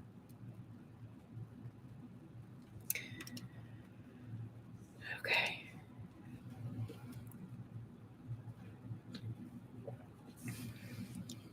The first week managed to go by with no major hiccups. Lan Kairin did not get his chance to test Wei Wuxian just yet, as the initial sessions were tied up in the saluting ceremony and ensuring the visiting disciples had at least heard all of the rules once. From what Lan Xichen could see, Wei Wuxian was making himself comfortable in cloud recesses. Lan Xichen had the foresight to pull his fellow members of the Older Brother Club aside one day after class. Wei Xiang, are you enjoying your stay in cloud recesses so far? Lan Xichen asked as they walked towards the hanshi. Lan Xichen had promised snacks with some spice to them, and a treatsy on talisman work. After all, it was poor manners to ask for a favor without fair recompense. Wei Wuxian was unusually quiet beside him. Lan Xichen had expected an immediate and voluble answer. When he looked at his friend, Wei Wuxian looked conflicted. Lan Xiang, please forgive this one's rudeness. Cloud recesses is lovely, of course, Wei Wuxian hurried to reply when he noticed Lan Xichen was looking. What is the matter? If there is something that is causing difficulty, I may be able to help rectify it, Lan Xichen asked, eager that Wei Wuxian see cloud recesses in the best light. He knew he was partial, but he firmly believed he was a member of the best sect in the cultivation world and hoped that others would come to appreciate it as well. The rooms are great, and, it's all very pretty, Wei Wuxian hedged. He looked, if anything, even more awkward.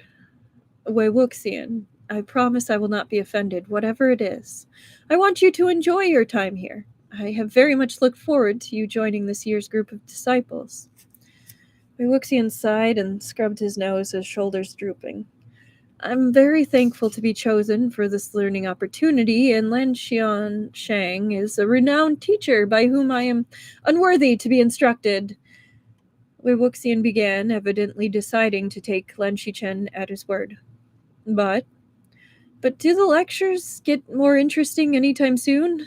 I read all the rules the first night when we were given the books, and now we're just reading them again with no discussion about what they mean or what to do when they contradict each other or anything, and I'm going to die of boredom, Lan Xiang. Respectfully, of course, Wei Wuxian whined, after taking one last look around to make sure there were no other Lan disciples around to overhear. Lan Xichen smiled because, well, yes, an endless list of rules was boring. He couldn't really argue against that. I believe Shufu means to move on to other topics in the next week, though I'm afraid the subject matter will be still fairly basic for at least the next month. Sometimes we receive students who'd be hopelessly lost in more advanced topics due to gaps in their education. Shufu is making sure everyone has the same foundation before building on it, Lan Xichen explained, helpfully as they arrived at the hanshi. Lan Xichen showed his friend into his rooms and went to start tea. The treatsy is on the table, and the snacks I mentioned are in the basket beside the table. Please help yourself. I bought them with you in mind. He offered as he thumbed through his tea selection. Perhaps it would be better to pick something with a stronger flavor. Yunmeng cuisine was a far cry from what was available in cloud recesses, and Wei Wuxian was probably feeling deprived at this point. There was no answer. Lan Xichen turned and found Wei Wuxian kneeling at the low table, already engrossed in the treatsy, a forgotten dumpling in his hand. Lan Xichen chuckled and went back to making tea. When it was ready, he brought it to the table and methodically poured out cups for the both of them. It was only when he offered a cup to Wei Wuxian that he seemed to remember the rest of the world existed. He blinked, startled, and hurried to put the treatsy down to accept the cup, but not before he tried to take the cup with the hand still holding the dumpling. Yeah, sorry, it's a very good treatsy. There's so many interesting ideas in there, Wei Wuxian enthused. If you would like, I can see to it that a copy is made for your talisman teacher back in Yunmeng, Lan Xichen offered, pleased his offering had been received well. Wei Wuxian looked awkward again, clearly uncertain as to how he should answer. It really would be no trouble. Writing out text is often used as a punishment here. I will just make sure this treatsy makes it into the rotation.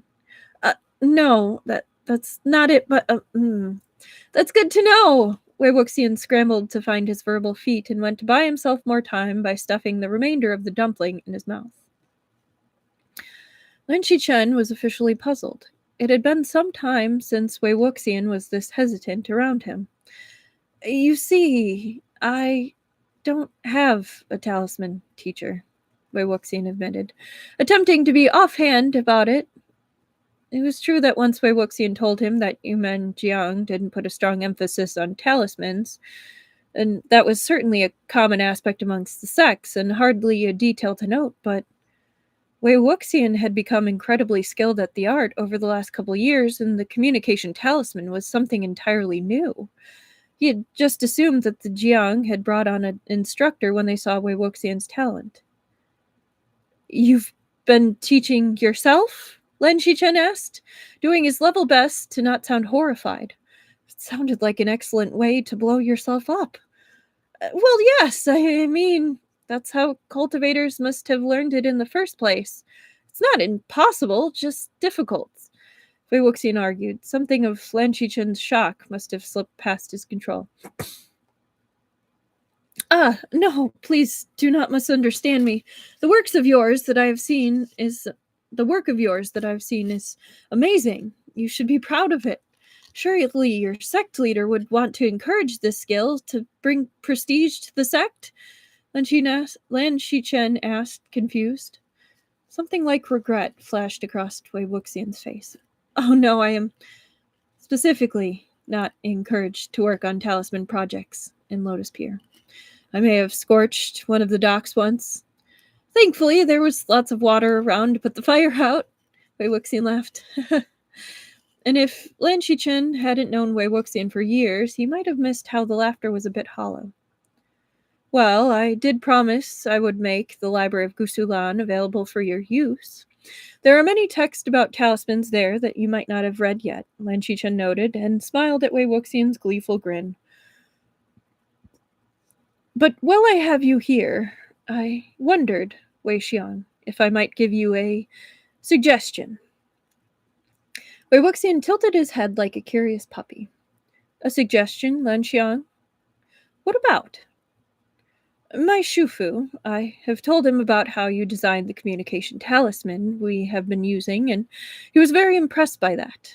He may have also heard rumors, however, Lan Xichen hedged. Rumors? But Lan Xichen, gossip is forbidden in cloud recesses, Wei Wuxian teased, his grin turning wry. Despite how the smile stayed on his face, Wei Wuxian's eyes became a little sad. Lan Xichen hated it. His friend should have a good year here, free of whatever drama tended to follow him in his home. My Shufu loves teaching and truly wishes to see his students reach their true potential. I fear that even once the lectures move beyond the rules, you will not hear any material that is new to you for, well, some time, most likely. However, in the past, when exceptional students have come to Shufu's attention, he has been known to give them a more stringent and complicated curriculum. Lan Xichen watches Wei Wuxian light up, then try to moderate his response and show more decorum. He thought that would get Wei Wuxian's attention. And what should I do to get Lan Xiang's attention? Wei Wuxian asked, trying not to sound ridiculously eager and failing hilariously. If you can prove to him that the rumors he has heard are more slanderous than truth and show you have a mastery over anything he decides to ask you questions about, it won't be long until he offers, I am certain. I would also point out that you are a good student, but I can't mess up and make it look like I've fooled you somehow. Wei Wuxian interrupted them, blinked. Oops. This might be harder than I thought. Do your best, Wei Xiang. Between the two of us, we will ensure your time here is not wasted, Lan Xichen promised, confident that his friend could charm his uncle now that he knew there was a decided benefit to doing so. With his warning and encouragement given, he moved the discussion to more pleasant topics like how the small Jiang disciples that Lan Xichen had met years ago were doing.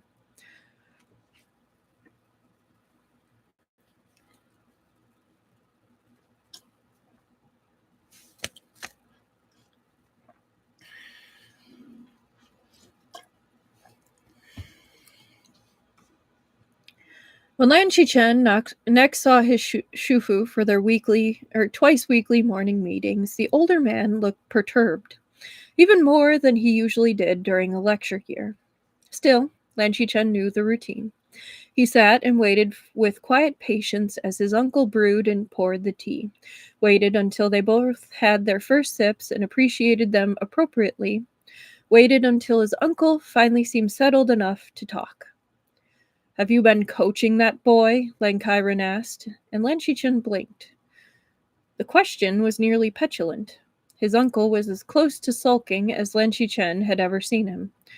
That boy?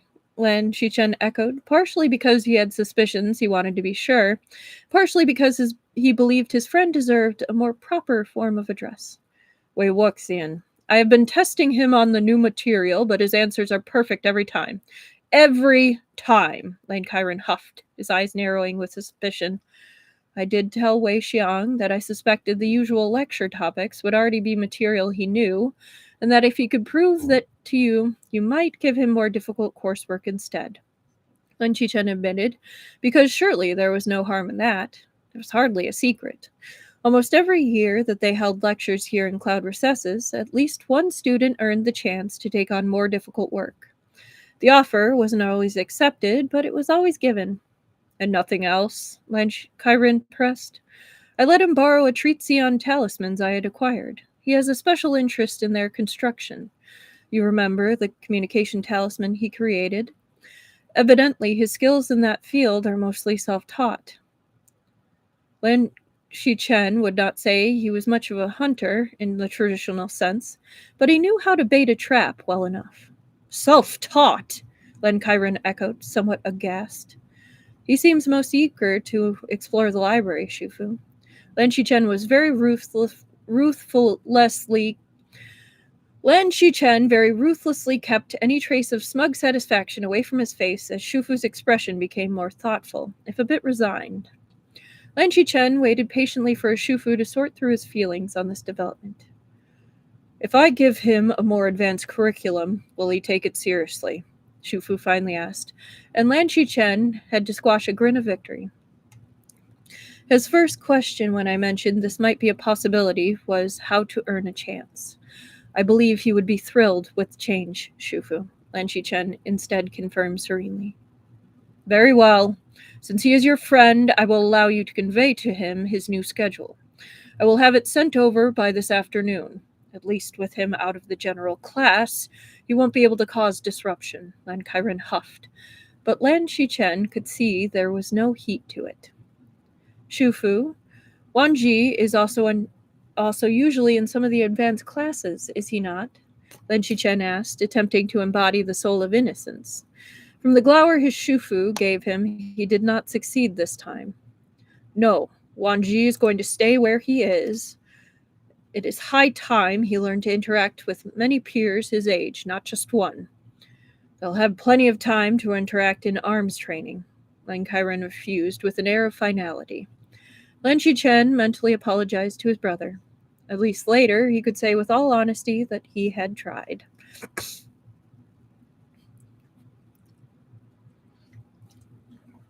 Wei Wuxian had indeed been overjoyed by the change and charged into his new classes with a voracious appetite for new information.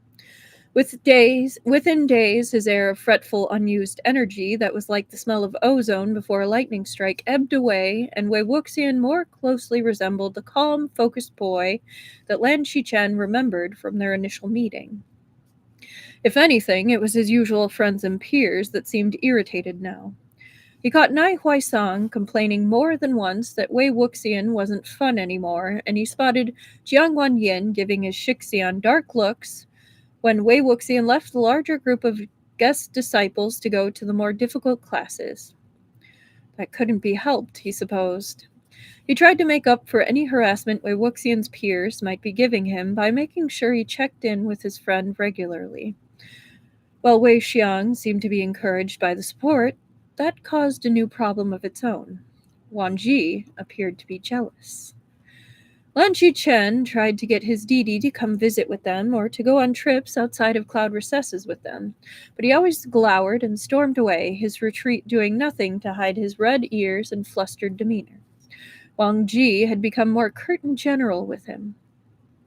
Despite that, it was more than a little hilarious. Wei Wuxian was always asking questions about Wang Ji, but any time Lan Xichen tried to reassure his Didi that Wei Wuxian would welcome more time with him, Wang Ji kept trying to pretend he didn't have a crush on the Jiang disciple. It was becoming an increasingly common sight to see Wang Ji walking as fast as could be considered within the bounds of the rules, with Wei Wuxian bouncing alongside, evidently both willing and capable of keeping up both sides of the conversation, and evidently having a great time doing it. Since it seemed that Wei Wuxian didn't feel slighted by how his brother approached the relationship, and his Didi was determined to be stubborn about it, Lan Xichen left them to their own devices. It was amusing to see how quickly his uncle went from begrudgingly having to extend advanced courses to Wei Wuxian to deeply invested in the Jiang disciples' development. It was equally amusing to watch Wei Wuxian fail to notice when Shufu's demeanor toward him changed. Midway through the year, during one of their twice-weekly lunches to catch up, Wei Wuxian was bemoaning his fate. Honestly, Lan Xiang, one of these days, one of your Shufu's glares is going to fry me to a crisp. I don't even know what he's upset about with all the extra reading and training. I don't even have the energy to do anything else. Jiang Chang and Nai Huaisang have been so disappointed in me. Lan Xiang, can't you talk to your Shufu and tell him that Xianshan is 3 and entirely innocent of any wrongdoing ever? Wei Wuxian whined dramatically from where he was sprawled on the floor of the hanshi. Lan Xichen was pleased his friend felt he could be comfortable in his presence, if only because the results were hilarious. Wei Xiang, at our last meeting, Shufu spent most of it complaining about how he should have been told you could handle advanced coursework before he came, so he could have prepared better. You're exceeding all of his expectations. Wei Wuxian froze for a moment, then his head popped up like an inquisitive chipmunk. Wait, what? Really? He asked, sounding baffled. You're breaking the house rule, Lan Xichen murmured. After only a month of Wei Wuxian staying in cloud recesses, Lan Xichen had set a house rule for the hanshi. No talking ill of oneself directly or by inference. Wei Wuxian hated that rule more than any rule in cloud recesses, mostly because Lan Xichen called him on it frequently. He tried exactly once to complain about the rule to Naiming Jue in their letters. Lan Xichen subsequently heard that Naiming Jue had declared it was a house rule for Wei Wuxian in the unclean realm as well. The sulking that day had been epic. But yes, really. In fact, Shufu plans on offering you even more training since you've taken everything in stride so far, Lan Xichen added calmly. He deftly hid his grin at Wei Wuxian jackknifing up into a sitting position by sipping his tea. What? More? What kind of more? Wei Wuxian asked, already baited. Musical cultivation, if you're interested, of course. What? Me? But I can't play the guqin, Wei Wuxian wailed. But you can play the dizzy, Lan Xichen noted, all innocence. The dizzy? But that's not one of the instruments the Lan play, Wei Wuxian protested, but this came slower, as he started to consider how a dizzy and a shao might not be terribly dissimilar after all. I do not believe any of the members of the Lan sect who actively night hunt currently play the dizzy, no, but some have in the past. It will not be a hindrance. Lan Xichen, but I don't have a dizzy. I did, but Wei Wuxian trailed off, his nose scrunching. But? Lan Xichen prodded. My playing was too disruptive for those training on Lotus Pier, you know. Wei Wuxian smiled, but the smile was thin. Lan Xichen had heard variations of this story too many times to misunderstand. Madame Yu had taken a dislike to Wei Wuxian in particular playing the dizzy. The dizzy, therefore, no longer existed. For now, you may use one of ours. Of course, if you progress with the skill, we will see what can be done, Lan Xichen replied, and predictably got a narrow-eyed stare from Wei Wuxian. Lan Xiang, I thought we discussed. No ridiculous gifts! I wouldn't be able to take them to Lotus Pier anyway, so what would be the point? So put it out of your head, Wei Wuxian ordered, and Lan Xichen pretended to listen.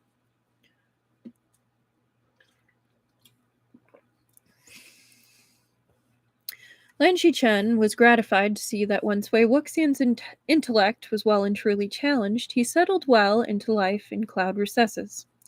Wei Wuxian's Shidi, Jiang Yin, could sometimes be heard complaining about how much time Wei Wuxian spent researching instead of joining the other disciples in more leisurely events outside of class. But Lan Xichen didn't catch wind of any major arguments.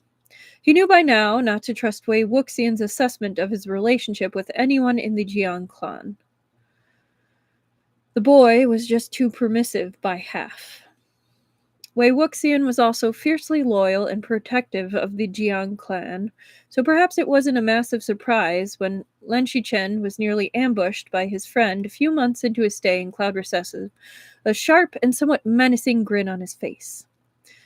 I am concerned that Jiang Zixuan's inattention to the way his words may be interpreted will lead to repercussions for both the Jin and Jiang sects, Wei Wuxian announced, without any of the usual polite conversation that might lead up to such a declaration. Lan Xichen studied his friend for a long moment. You want to punch him, Lan Xichen mused. That was definitely Wei Wuxian's I need to go straighten out some bullies face. Repeatedly, but Dagua would be upset if I wasn't here to keep an eye on his Didi for him. You're so busy, after all, and he's friends with my Didi. So if you could please be political at Jin Zixuan or something. Be political, Lan Xichen echoed, feeling his eyebrows climbing towards his hairline the longer this conversation went on. Smile like you don't hit as hard as Dagua does. Use that smile and people believe for some reason and convince him to adopt a vow of silence or learn how to not be horrifically impolite just because he's rich and snubby? Wei Wuxian elaborated, sounding terribly put upon. Certainly, but only because you asked so nicely. Lan Xichen couldn't help but let his amusement show on his face. Great. If he's rude about Shiji one more time, I don't know if I can take it. Wei Wuxian sighed. And finally, some of the pent-up violence in his frame melted away. Lan Xichen wondered if the Jiang knew just how fiercely loyal their ward really was. Lan Xichen managed to steer his friend to the Hanshi for tea, since it seemed like a poor idea to let his friend go wandering off while he was still worked up. As he settled, Wei Wuxian asked another question much more plaintively than the one that started this whole conversation. Lan Xiang, Lan Zan is glowering at me even more than usual and being very cruel to this Wei Ying. What did I do? Lan Xichen allowed himself to laugh at Wei Wuxian's woebegone expression, since he could tell at least a little of it was put upon for effect. I'm sure he'll tell you eventually, Lan Xichen enjoyed Wei Wuxian's predictably dramatic response to being told to wait.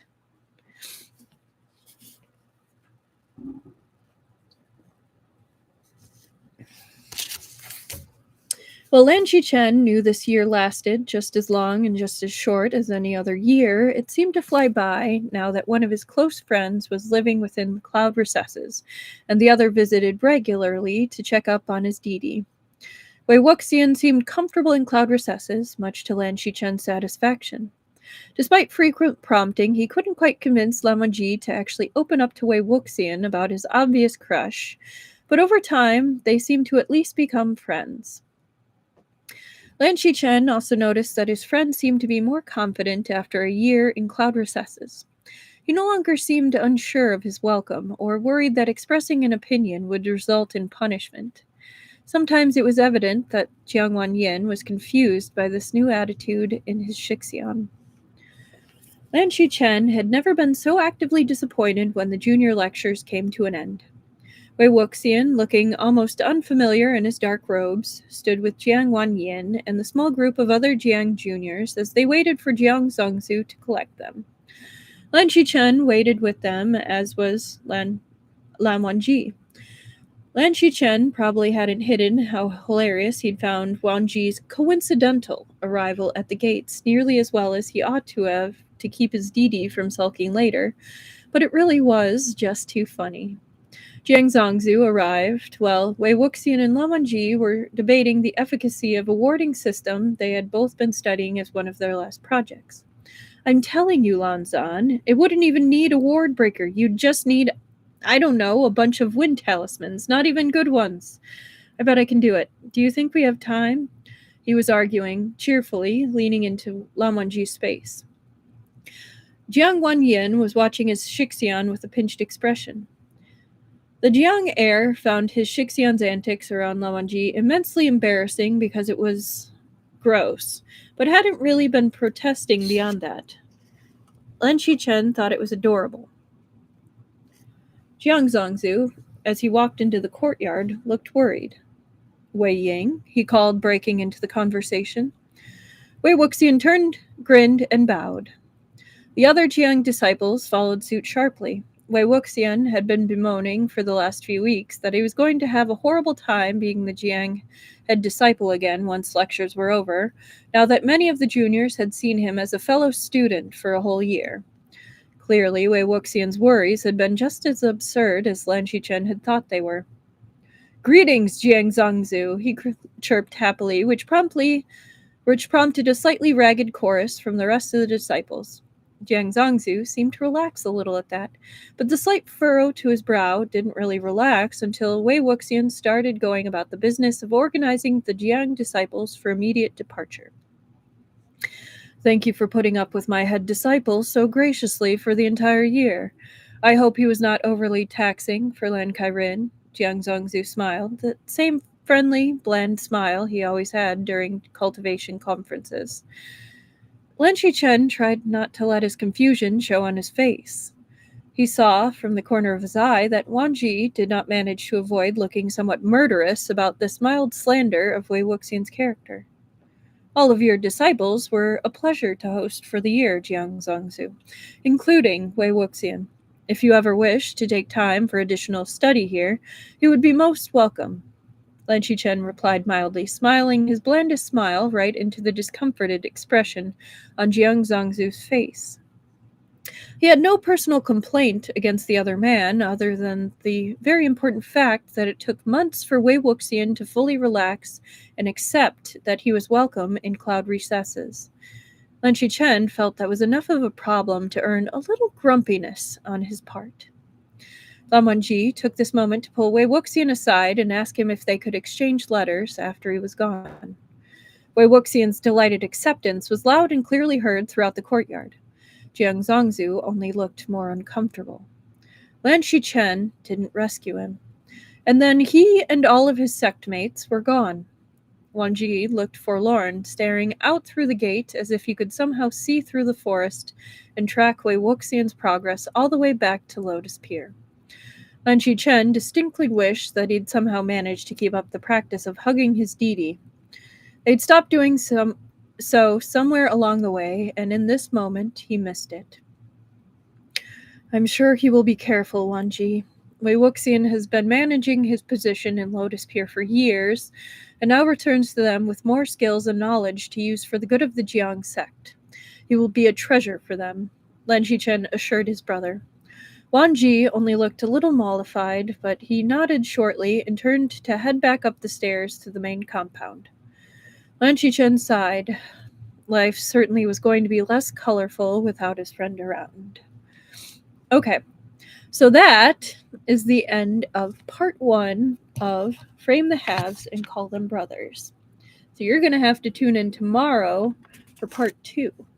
But if you enjoyed this today, and even if you didn't, check out the author, Bodldops, and go ahead to the link below where the original fic is. Give him some love, give him some kudos. Bookmark and subscribe, because it's a really good story and they're a really cool author. So enjoy and see you tomorrow. Bye-bye.